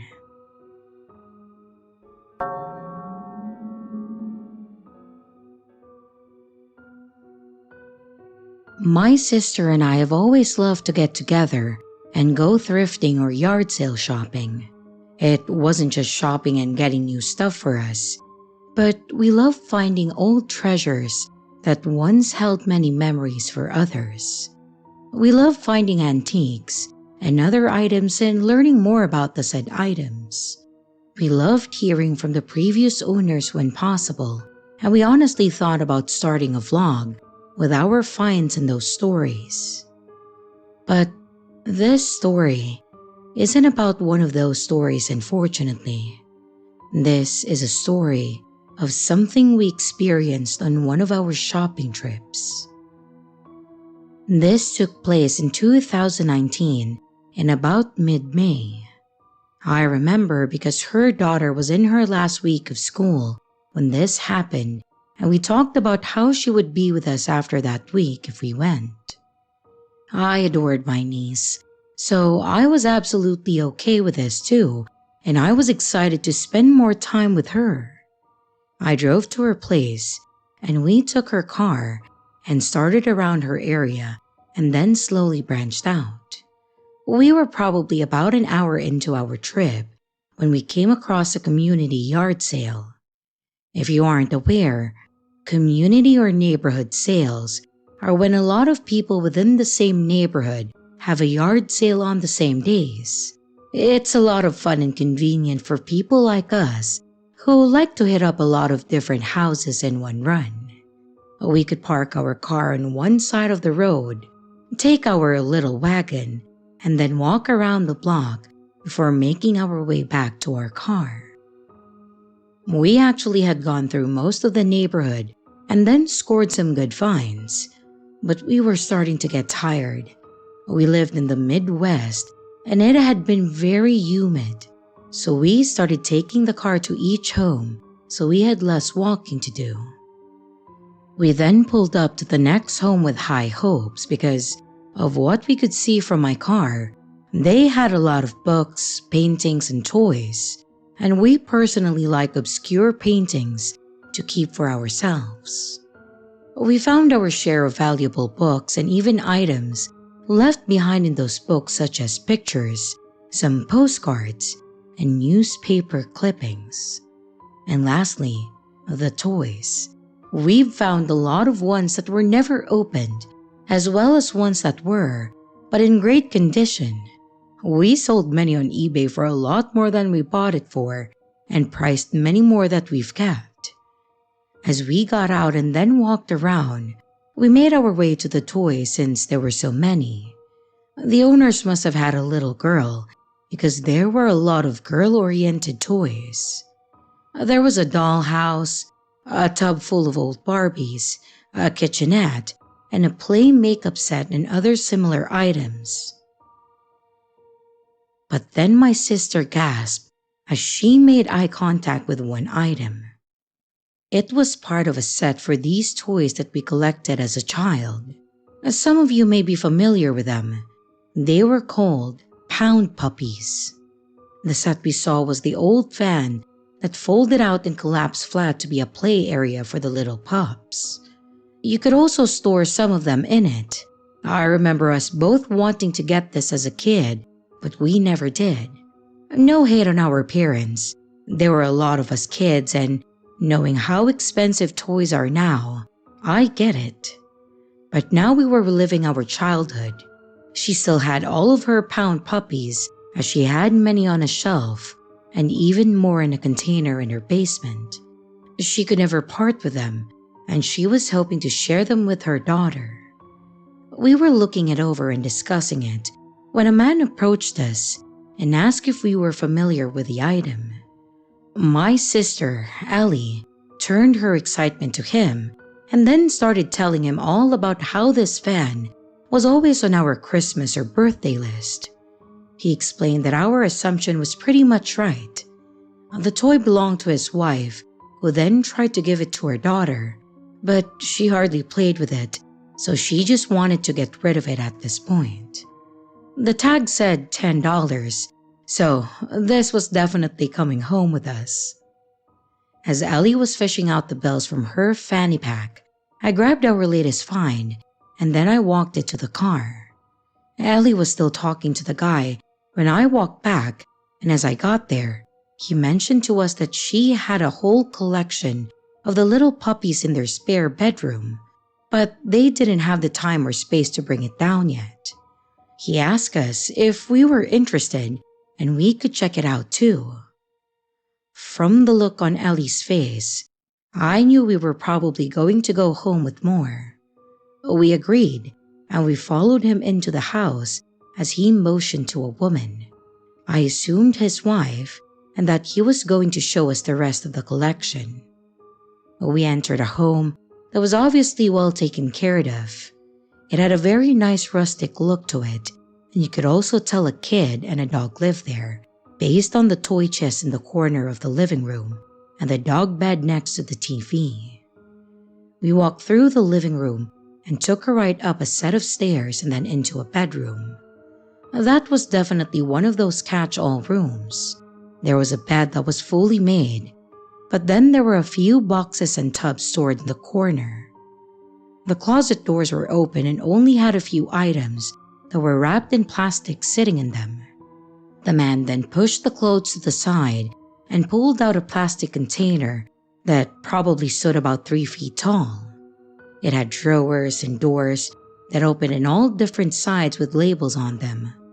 He brought it to about the center of the room and then gestured to it that we could look it over and pick what we wanted, if not the whole thing.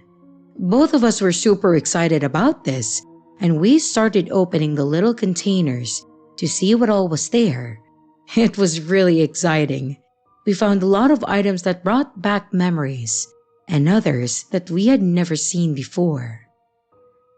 But then all the serotonin seemed to drain from my body as I started getting that weird feeling, like something was wrong. I looked over at Ellie to see if she was okay, and she was still talking and smiling as she sorted through the various toys and stuffed animals. But then I noticed the guy that escorted us in here was now standing behind my sister, who was bending over slightly to look into these little cubbies. But the problem I had with this was that the guy had his head cocked to the side, clearly staring at her with his hand down his pants. What the hell did we just walk into? I felt so stupid at that point in time. We willingly followed this man into his home. I guess between knowing he had a kid and a wife and us being too excited, we accepted that as being completely normal. I'm sure neither of us suspected anything at first, so being the big sister, I had to do something. I figured I shouldn't try to act too alarmed because it was pretty obvious what he was doing, and the fact that he was standing between us and the doorway was a little bit problematic. I stood up. I walked around to stand behind Ellie, and I tried nudging her arm to get her to stand up, but she would just look over quick and then back down to the items. So I pulled my phone out, typed out a message, and then I showed it to Ellie, acting like I was looking up an item. I watched as the smile on her face slowly faded. She finally understood. She quickly stood up and we started walking out of the room just saying, "Okay, we're good." You could hear the guy walking up behind us, and he started talking about how we didn't look at everything and was adamant asking us if we were sure or if there was anything else that we were looking for. I said no, and then I followed behind Ellie down the stairs. This guy shoved past us and was standing in the front of the door, preventing us from opening it. My sister asked him what the hell he was doing, and sensing the desperation in his voice, he asked us if there was anything else in the house that we were interested in. I really felt like he was grasping at any reason to keep us in the house, which made me worry even more. My sister said there wasn't, and we just wanted the few things that we were holding. Then the desperation really started showing. This man really asked if we were willing to have a quickie and we could have the whole container for free. Before I could react, Ellie lost it and she screamed at him, "What the hell is wrong with you?" She mentioned his wife being right out front and then threatened to call the cops. I was already pulling out my phone at this point, but the guy backed away from the door with his hands up and his only response was, Okay, but don't mention this to my wife, please." Ellie shoved past him and we both dashed out the door. As we ran down the front stairs, Ellie shouted to the woman that her husband was a creep, and then we ran to our car. I watched from the passenger seat as he stood by the door and the wife was standing at the bottom of the steps with her arms out to her side. Her body language was pretty telling as to what was going on. And that was the last time that we saw or heard from that guy or that house. We laughed and immediately started recapping what all just happened to us. We thought about whether we should call the cops or not, but figured that they wouldn't be able to do much since he didn't touch us and we were able to get away and we were in his house. Not to mention, we were in their home. We just shook off the creepy vibes we had. We grabbed some Starbucks and just chilled for a bit. We were definitely done for the day, and we both agreed that it was pretty stupid of us to go in there and agreed that we wouldn't let that happen again. If anyone wants to show us something like that, they would have to bring it out to us. But at least, we did get a few of the little puppy stuffies at no cost. We just took it as payment for the trauma he caused.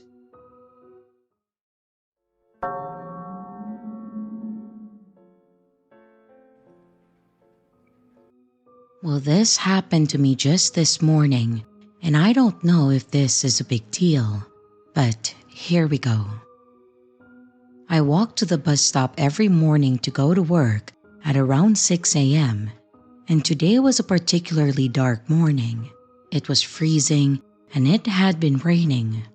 My street is the last one in the neighborhood, and behind my street is just the woods. There's no house or street. And for the 7 months that I've been working, there's no one in my street that go out for work at the same time as me. Only one guy in the next street over that sometimes goes out in a hurry. So today I was walking. I just had crossed my street. But then all of a sudden, I hear a noise not too far from me. And when I turn back, there's like an older guy trying to walk silently behind me.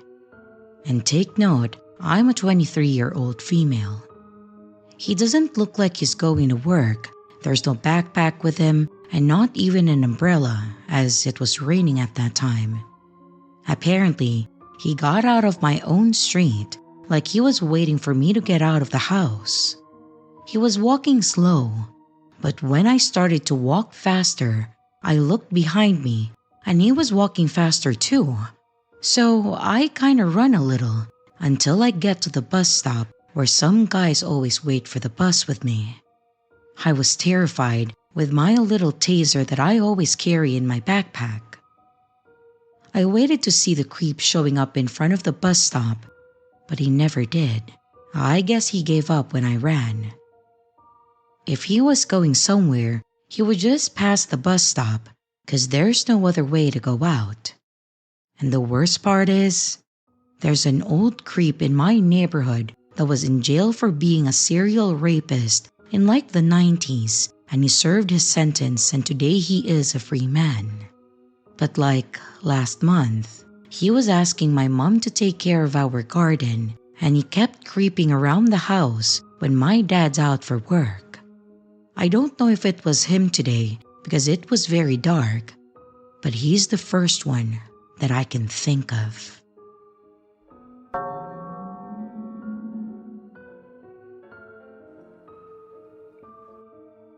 Background: I'm a 24-year-old female, and I live with my roommate, a 23-year-old female, in an apartment in the suburbs of Atlanta.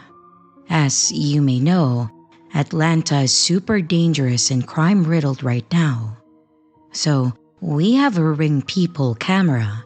It's really perfect for apartments, and we also have a digital lock on our door for safety.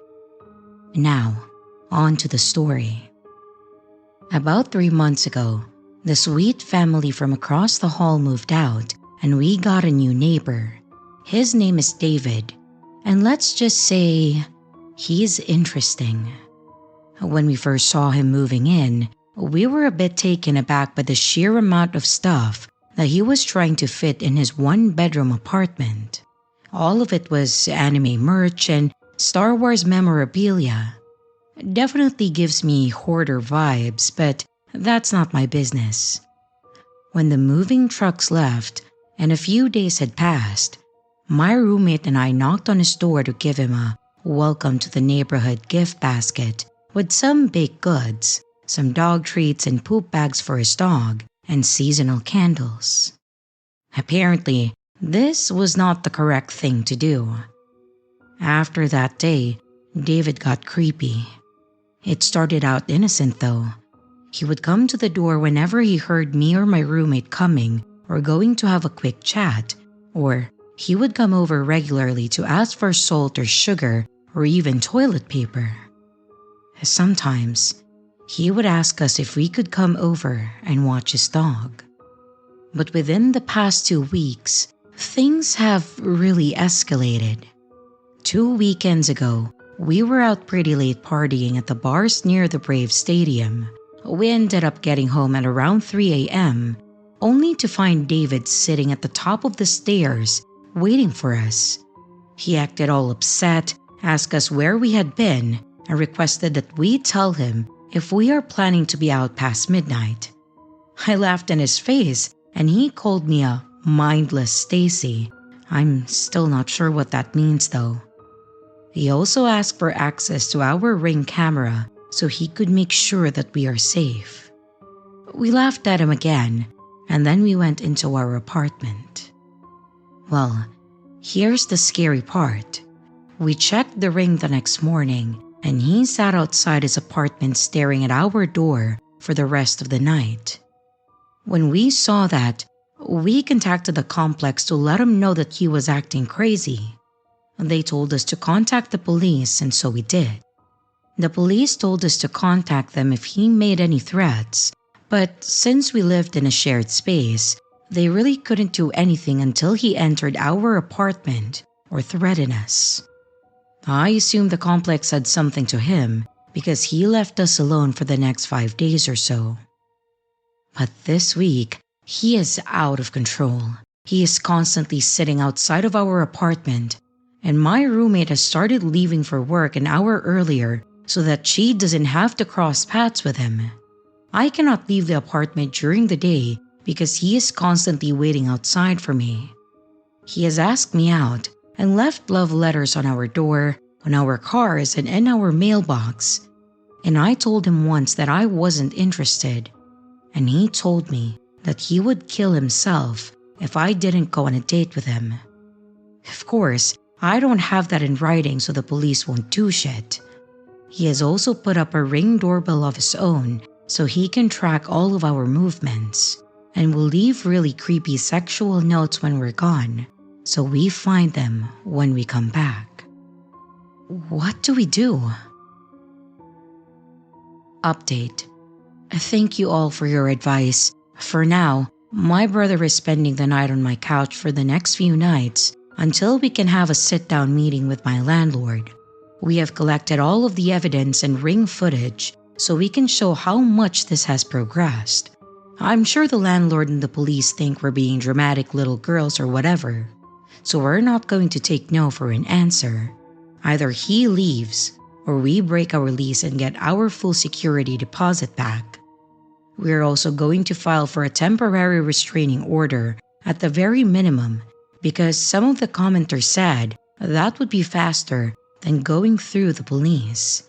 Again, thank you so much for all of your advice.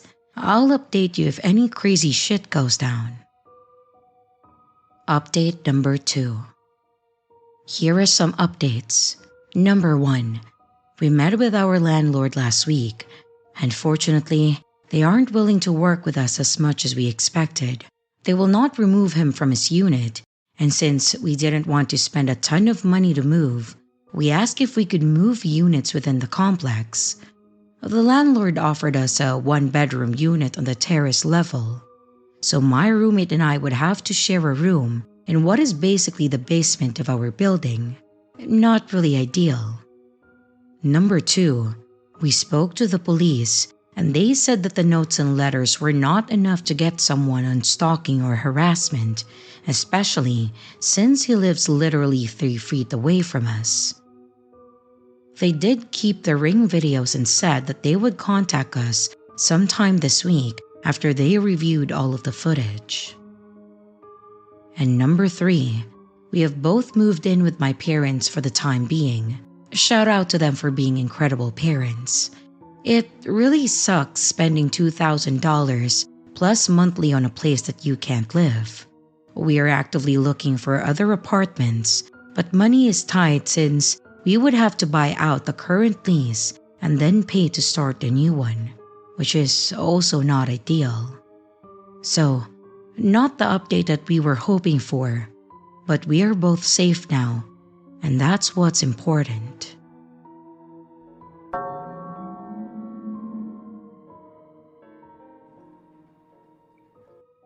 I take a walk every morning as part of my waking up routine. This morning, towards the beginning of my walk, I pass a man who asks me something. He is slightly too close to me, but not enough to make me feel uncomfortable. Just enough that I don't want to slow down or have a listen to what he has to say. I have my earphones in as well, and I don't take them out, but hear enough that he had asked for the time. Without breaking my stride, I glance at my watch, say 7:30, and then I keep walking. If he said anything else, I didn't hear it. About 20 minutes or half an hour later, well, far away from the first time that I came across this guy, that same guy walks up from behind, again, too close to me to ask for the time. I tell him at this point to get away from me and to stop following me, and that I already gave him the time. That escalates things immediately because he shoots back with, "Why? Is it because I'm black?" I respond, "No, it's because he approached me about a mile away with the same question." He says he lives in the neighborhood, so I say fine, but to please stop following me. He denies following me and then calls me "ching chong bitch," and then yells for me to go back to China as I cross the street to put more distance between us. This guy follows me across the street and keeps following me as I cross back over. At this point, I'm yelling for him to get away from me and to stop following me, and he's repeating the same lines about being black and hurling racial slurs at me. I'm getting worried that while there are people out at 8 a.m., either walking their kids to school or maybe going to work, no one is going to step up because of the bystander effect. After I cross the street for a second time, he gets right in my face, yelling about how he's not following me. I have my back against an apartment complex, and I'm getting worried that things are going to get physical. When a tall woman with pink hair walks up. I don't remember what she said, but I at some point confirmed to her that he wasn't leaving me alone. She's about the same height as this guy and starts to yell for him to stop following me. He is now being badgered by her, and he's also yelling back the same denials about not following me, and that he's from the same neighborhood, and accusing me that this is all because he's black. Thanks to my lady savior, I was able to break away. A couple that was exiting their apartment, who witnessed all of this, asked if I am alright, which I say yes without stopping. I walk half a neighborhood block down to duck through an alley. And as I'm walking down the alley, checking the entire time to make sure that the guy is not following me, I see the woman with the pink hair has disengaged and is walking off. I am so glad that it didn't escalate for her, and I feel bad for not being able to thank her for her help.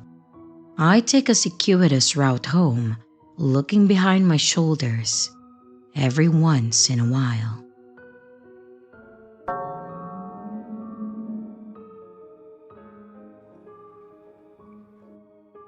This all happened about a week before my son's 7th birthday. I, 38 male, hadn't gotten him a gift yet.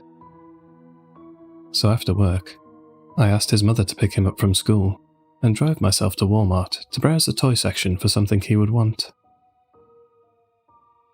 While trying to decide between a Nerf gun and an Iron Man action figure, I heard a woman's voice behind me. "Browsing for yourself or a little one?" I turned around to see a woman my age, in an employee vest with a smile, clearly amused by her own joke. Well, clearly it's for me, but on an unrelated note, any ideas for a birthday gift for a 7-year-old boy? I retort. The woman chuckled a bit before pointing at the Nerf gun. This one sells well. Taking her word for it, I put the gun in my cart before thanking her and pushing off. However, she stops me. Is there anything else I can do to help you today? She said, stepping into my line of sight again.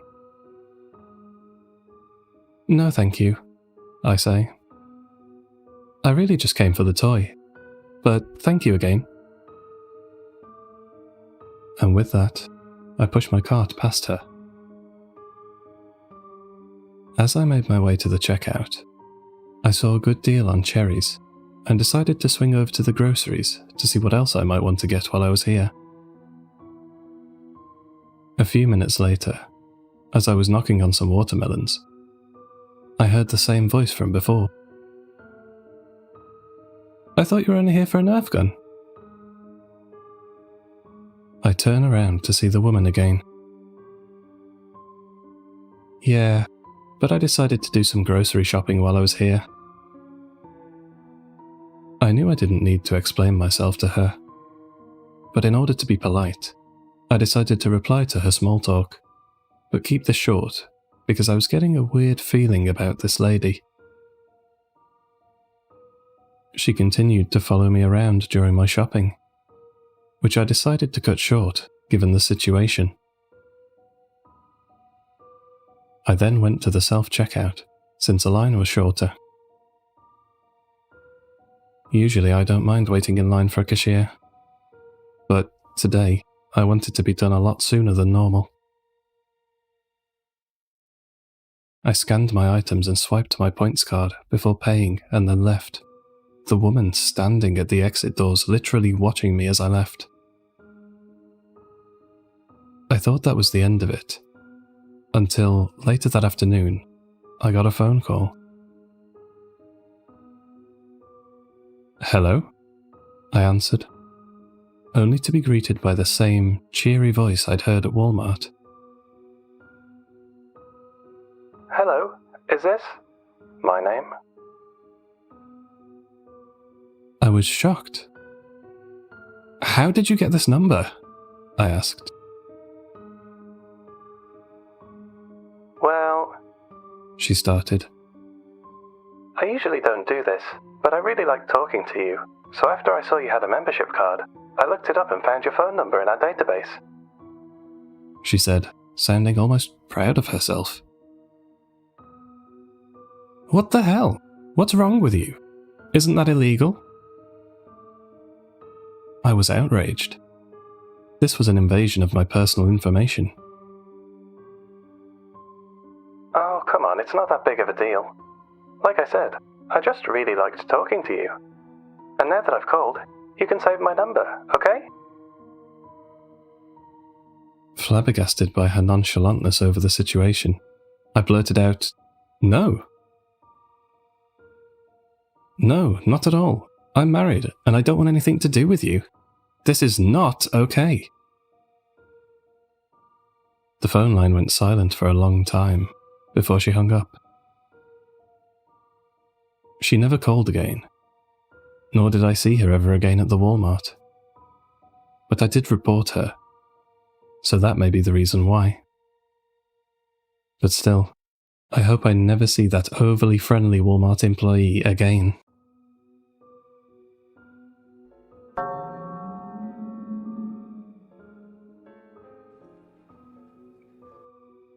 This happened to me and two of my friends back when we were in high school.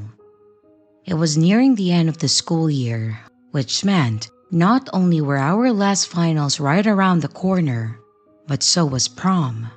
We were seniors and I unfortunately missed going my junior year due to a family emergency, so I was not going to let anyone or anything stop me or ruin my night. My friends, Marissa, Heidi, and I all went out and picked our dresses together. And not only coordinated colors with our dates, but also with each other. We all met up at my place to get ready when our dates met us at a local park to take pictures and hang out shortly before the dance started. And while we were there, Heidi pulled out her purse and showed us that her mom had bought a few shooters. In case anyone doesn't know what this is, it's just those mini bottles of liquor, and she was supposed to keep them at home. Her mom let her drink occasionally, but only when she was at home and within her sight. She passed one out to all of us, and we quickly took the shots and got rid of the evidence. And afterwards, we headed to the school.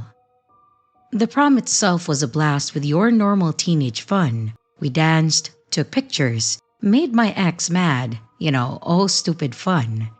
It was probably close to the end of the dance, so I think that it was just a combination of people being worn out and teenage angst that some people started getting a bit more rowdy.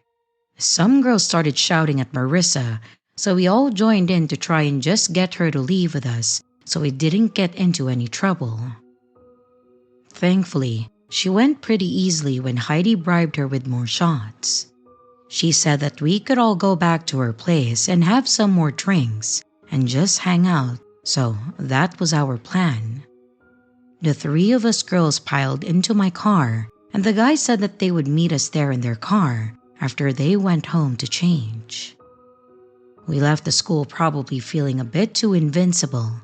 Again, we were stupid teenagers doing some pretty stupid stuff. Physically, I felt fine though. I know I shouldn't have, but we had only had the one shot before the dance and nothing since, so I wasn't even buzzed. We all got in the car with me driving, and then Marissa was in the passenger seat and Heidi in the back. We expected a nice ride as close friends celebrating our high school years.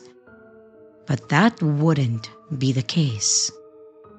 I stopped at a four-way intersection at the same time as a car that was coming from the opposite direction. I flashed my lights at them so they could go, but they continued to sit there. After flashing my lights again and no movement, I just decided to go ahead and then turn left. They didn't have a turn signal on, so I assumed that they were going straight, which is why I tried to let them go first. But after I turned, I then noticed that the car had turned behind me too. I was more focused on my friends and driving, however, so I made a sort of a mental note and just continued talking and singing. It didn't last long though, as I noticed that the car was following pretty close, so I pointed it out to my friends. Marissa, being the aggressive type, told me to tap my brakes to get them to back off, and normally I would, but for some reason, I kept telling myself that I shouldn't.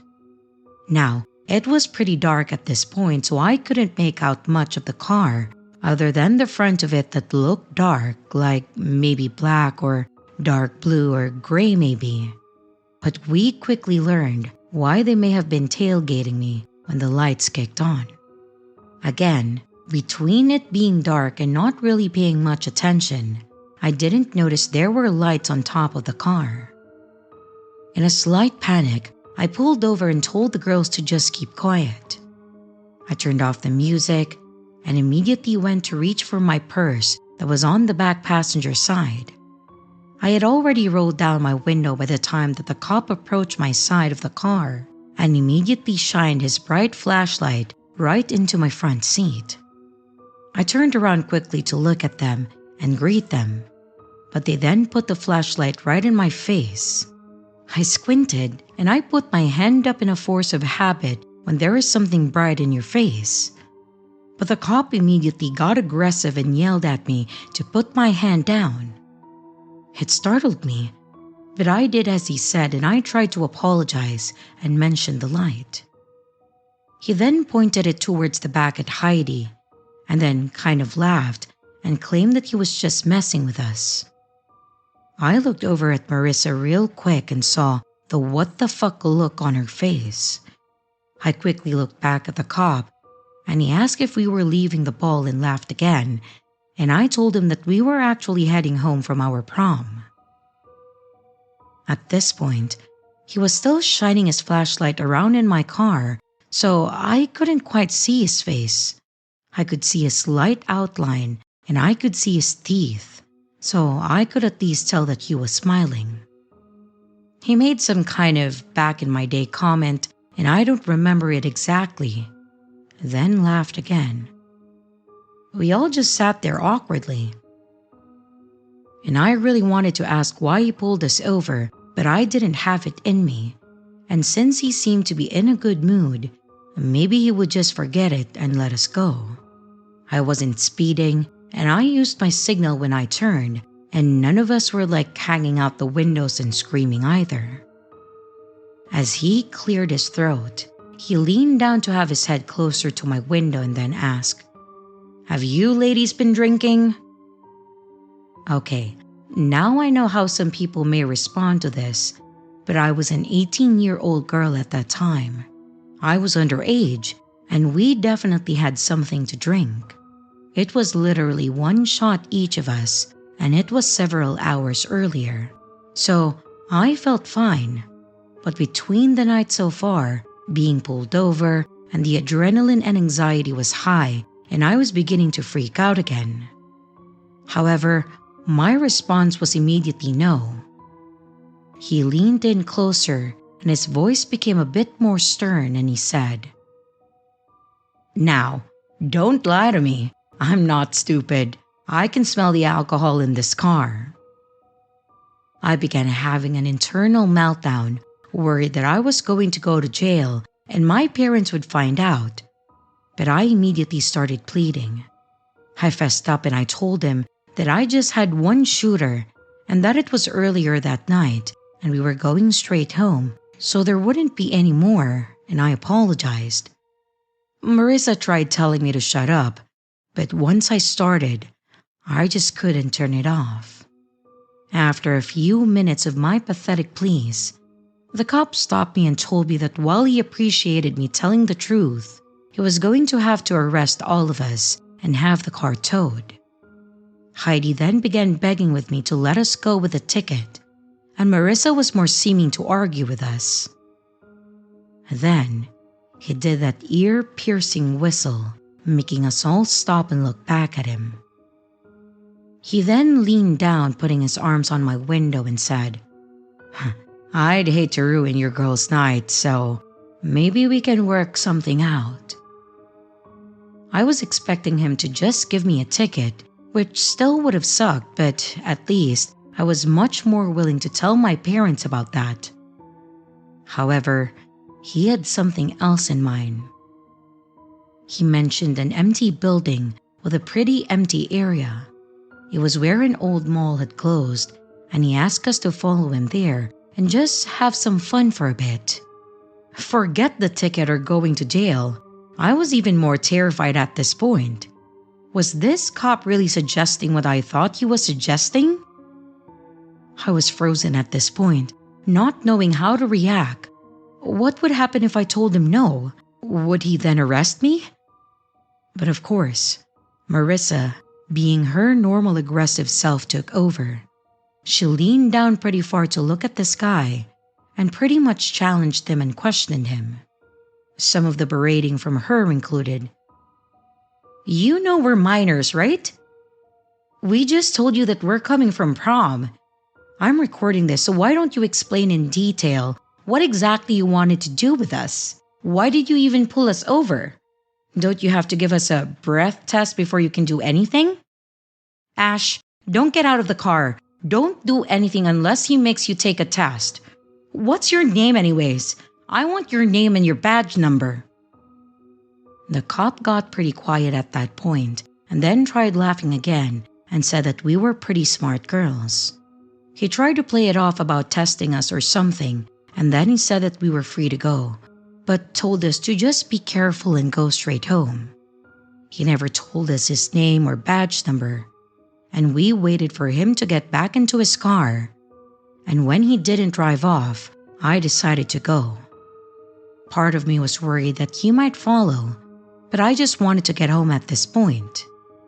The guys obviously beat us to Heidi's, and we told them what happened. They thought that it was really suspicious too, but other than them, we never told anyone about the interaction. I myself was too worried that my parents would be mad at me or something. So fast forward a few months after we graduated. There was something on the news about someone impersonating a cop, and when they pulled over women, they would make suggestive comments and threaten them with erroneous charges unless they agreed to his demands. One lady dared to challenge him, much like Marissa did, but he actually grabbed her by the arm, leaving marks, and tried to open her door.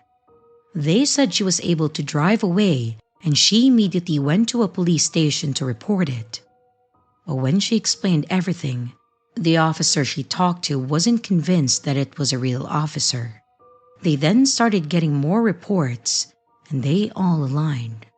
Someone also was able to see the vehicle, and it was all dark with no markings, like it was an unmarked cop car.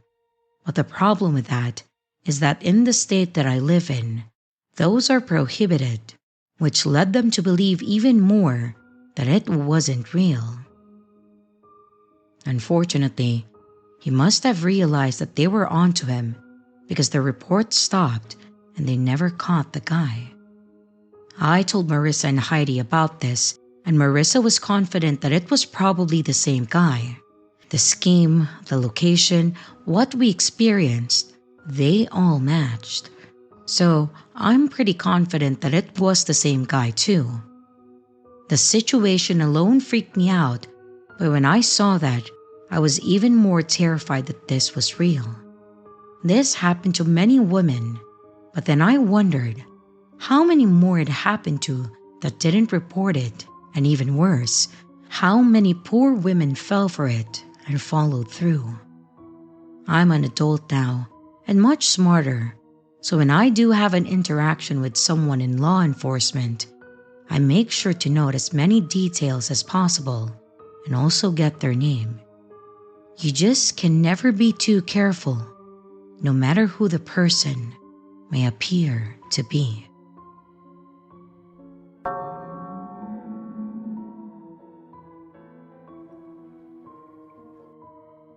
My friend and I, both 21 and female, went to Applebee's for a few $1 margaritas, and then we went off to a park where she said that she knew a spot. We go 20 minutes away to this park. We go down this path that takes us around 10 minutes to this bay area. We find a nice log, and then we sit there and watch the sunset. As we were relaxing on the log, a family strolls by with their dog to hang out on the other side of the shore. A few minutes go by, and a couple comes through and sets up, and they eat a big pineapple with a knife. The sun sets, but it's still light out, and we didn't think about the walk back. Eventually, we go to head back, and it's dark. The wooden area we have to walk through is getting really dark. We start walking, and she gets her phone camera out. It's pitch black at this point. We start talking about how creepy it was. But then, I felt an uneasy feeling. That feeling you get, afraid that something is behind you.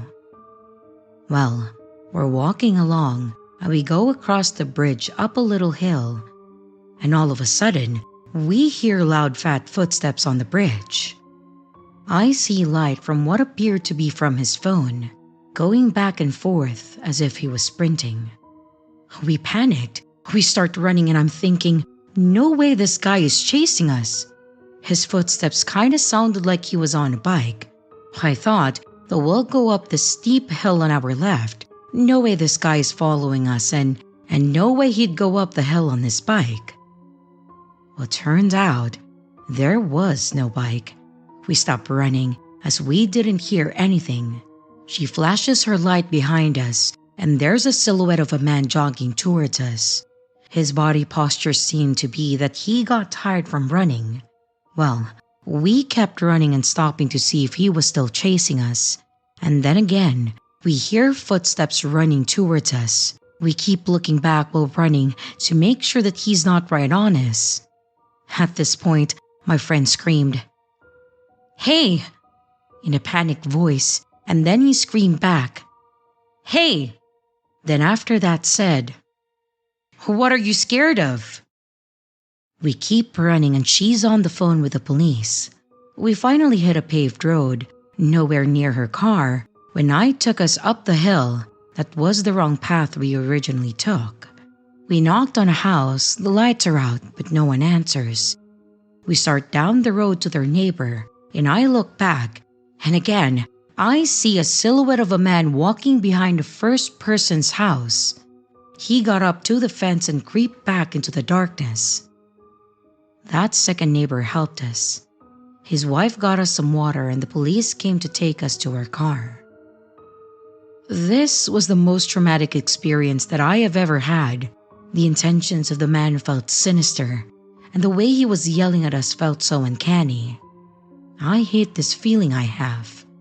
I have so many questions that won't be answered, but I can't get this one question out of my head.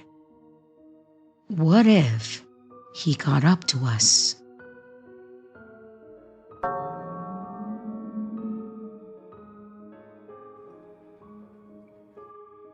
I'd like to share about my experience that happened 6 years ago.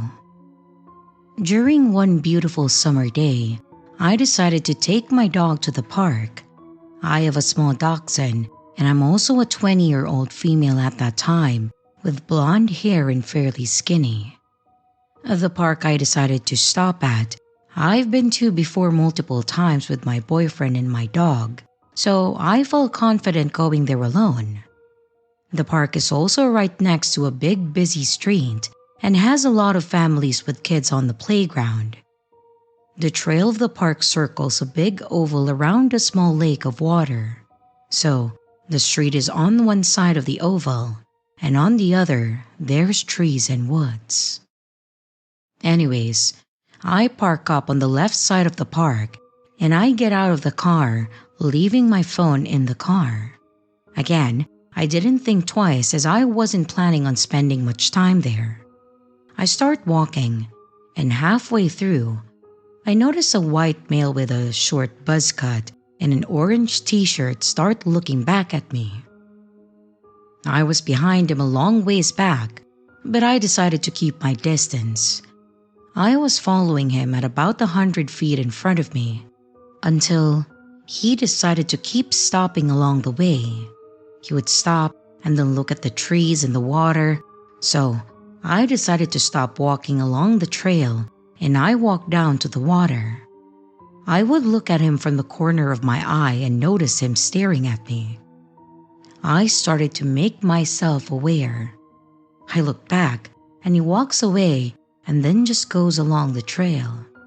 I go back on the trail and follow from a distance, but then he keeps looking back at me again. We walk like this for another 500 feet, and he then stops and takes a seat on a bench. I noticed that specific bench was almost hidden in the trees near the wooded area and had a trail behind it. Well, I decided not to walk past him, so I turned around and I continued the other way back. As I'm walking and almost halfway through the trail back to the car, I noticed that he is following me. At this point, I started sprinting, and so did he.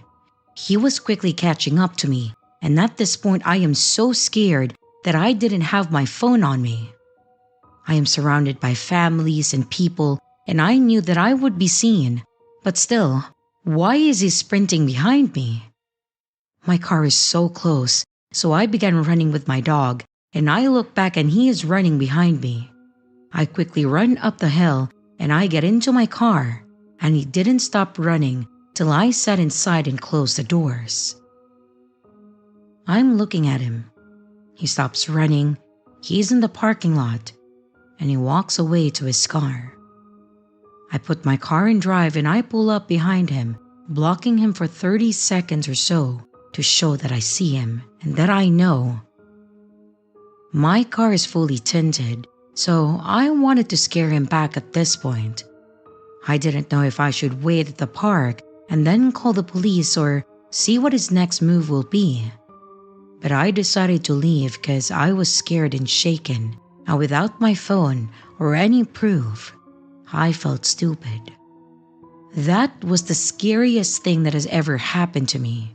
So, don't ever leave your phone in the car.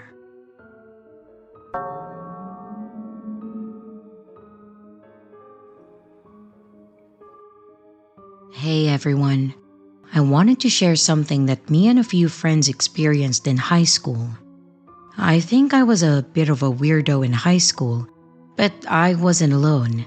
I had plenty of friends that accepted my weirdness, and we're probably just as equally goofballs. We were the ones using paper clips and safety pins as earrings, drawing creepy stuff, and other probably edgy things. I cringe at the thought of my teenage years now. Anyways, while we may have been odd, we still wanted to enjoy the events of our school, such as fundraisers, parades, and even prom. A couple of my friends and I all agreed to go to prom together, and one of my friends even tried to hook me up with this girl that I have been interested in. He had asked her if she was available. Actually, he told her that I was asking, and she said yes. So our first date would be prom, I guess. I actually gave a little more care as to how I looked, and even got a matching tie to her corsage. I picked her up from her place, and we met our friends at the community center where they were having the dance. My date was stunning, and it was hard to believe that she was with me. She said that I looked good, and even some of the teachers that were there told me that I cleaned up well and joked that they wished they saw me more like that. I wasn't the best student, but I wasn't a troublemaker either. We were all having a great night between dancing and flirting, eating some of the food that they had, and just the basic high school thing with each other. At one point while we were talking, I noticed a guy who kind of seemed out of place. Even the teachers and adults were dressed nice, and this guy was just in jeans and a suit jacket.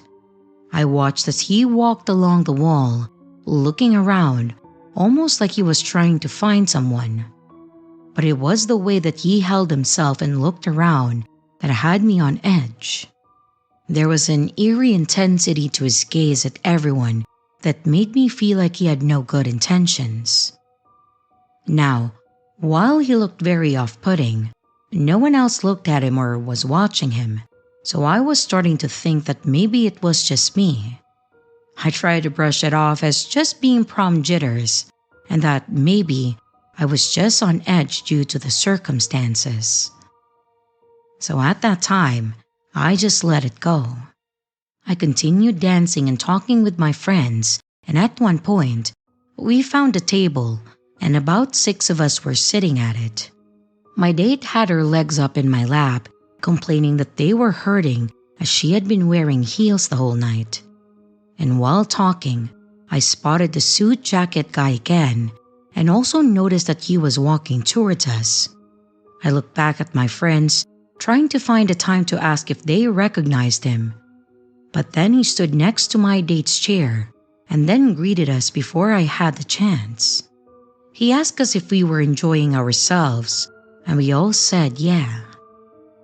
He brought up a few things, like the music and one of the drink stations, and we conversed for a few. As the conversation died down, the guy then asked us what we were doing after the dance, which I thought was an odd question. One of my friends mentioned probably just chilling somewhere, and the guy asked us if we wanted to go smoke somewhere. I know everyone at the table, including myself, did, but it was really weird to have an adult offer this to us. We all kind of side-eyed one another, and I spoke up first and said like, "Nah man, we're good, but thanks though." And no one else said anything. He then pushed it, again offering. He said that it wasn't a setup or anything, and specifically pointed at me and said, "I know you like grass, boy. Don't lie." And then started laughing. This accusation did not make me feel more comfortable about him either. In fact, the way he looked at me and pointed at me made me think it was more like intimidation, like he had something on me. So without looking away from him or smiling like I did the first time, I just said, "No one's lying, man. We're just not interested."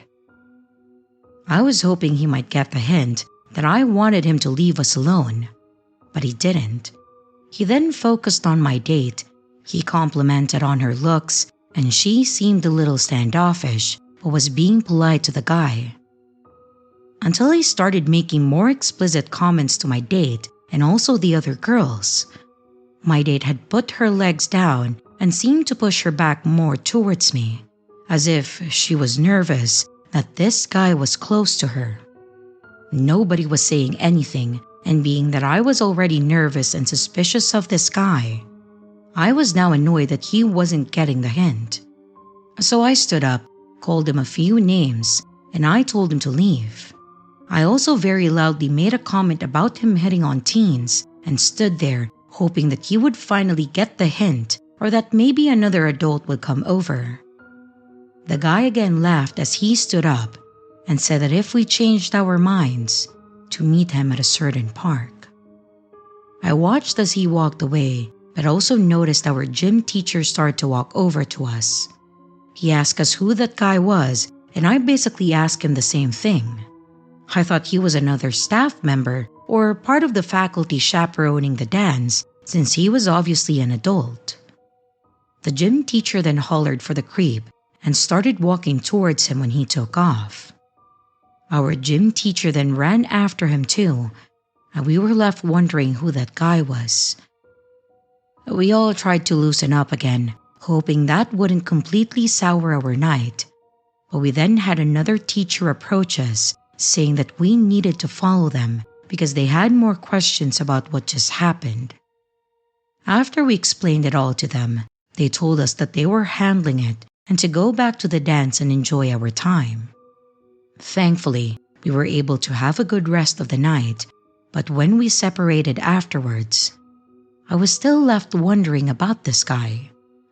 Who was he, and how did he end up at the prom without any of the other teachers or even other students feeling like he didn't belong? I spotted him pretty quickly, and I knew something wasn't right. I was kicking myself for not reporting him sooner, but I didn't know all the people that work for the school or the district, so I just assumed that it was me being paranoid. That was until the following week when I was called into the principal's office, where I saw one of my other friends from that night and a police officer. The principal said that the officer wanted to know more about the incident and asked for a description of the man. After explaining this, the officer showed us a picture of the guy. It was an obvious mugshot, and it was the same guy. They thanked us for our explanation and then sent us off back to class. That day, my mom picked me up from school and asked about the cop at the school and what all he said. I had told her about the incident at prom, so she was already aware, but she said that she also got an email that the school sent out to everyone about this guy. It mentioned that they had a suspicious and unidentified person in the area that was also reported by students, and they reacted quickly by calling authorities. And later that night, a cop had stopped behind a car that was parked near our school with all their lights off and questioned them. Our gym teacher saw the guy leaving in a car and gave them the details as well. The car and the guy matched the description, so they detained him. They sent the email letting them know that he was still in custody after being identified by witnesses, and that if they had any other questions, they could call the school or the officer handling the case. It was a relief to know that that guy wasn't out walking around, but it also creeped me out just that much more, knowing that he was still nearby, like he was waiting. I wanted to include this, but of course, I can't confirm the validity of it as it was all from word of mouth. One of my friends said that their parents called the officer and they told them that they searched for his car and they found rope, duct tape, a knife, condoms, and weed. The weed at least matches up to the story that he was feeding us that night, if that information was true. Then, what the hell was his plan? It put shivers down my spine thinking what could have happened if any of us went with him that night. For the most part, it was a fantastic night, but it was also very memorable for us. From then on, I promised myself that if anything ever seemed off, especially when it comes to another person, I would tell someone immediately. I'm glad no one went with him that night, but it's always in the back of my mind of what could have happened. Hello everyone, it's your creepy sister here. Thank you so much for watching the video. I really appreciate it. I would also like to give some extra love to my Patreon members, my channel members, and also my tippers. Thank you so much.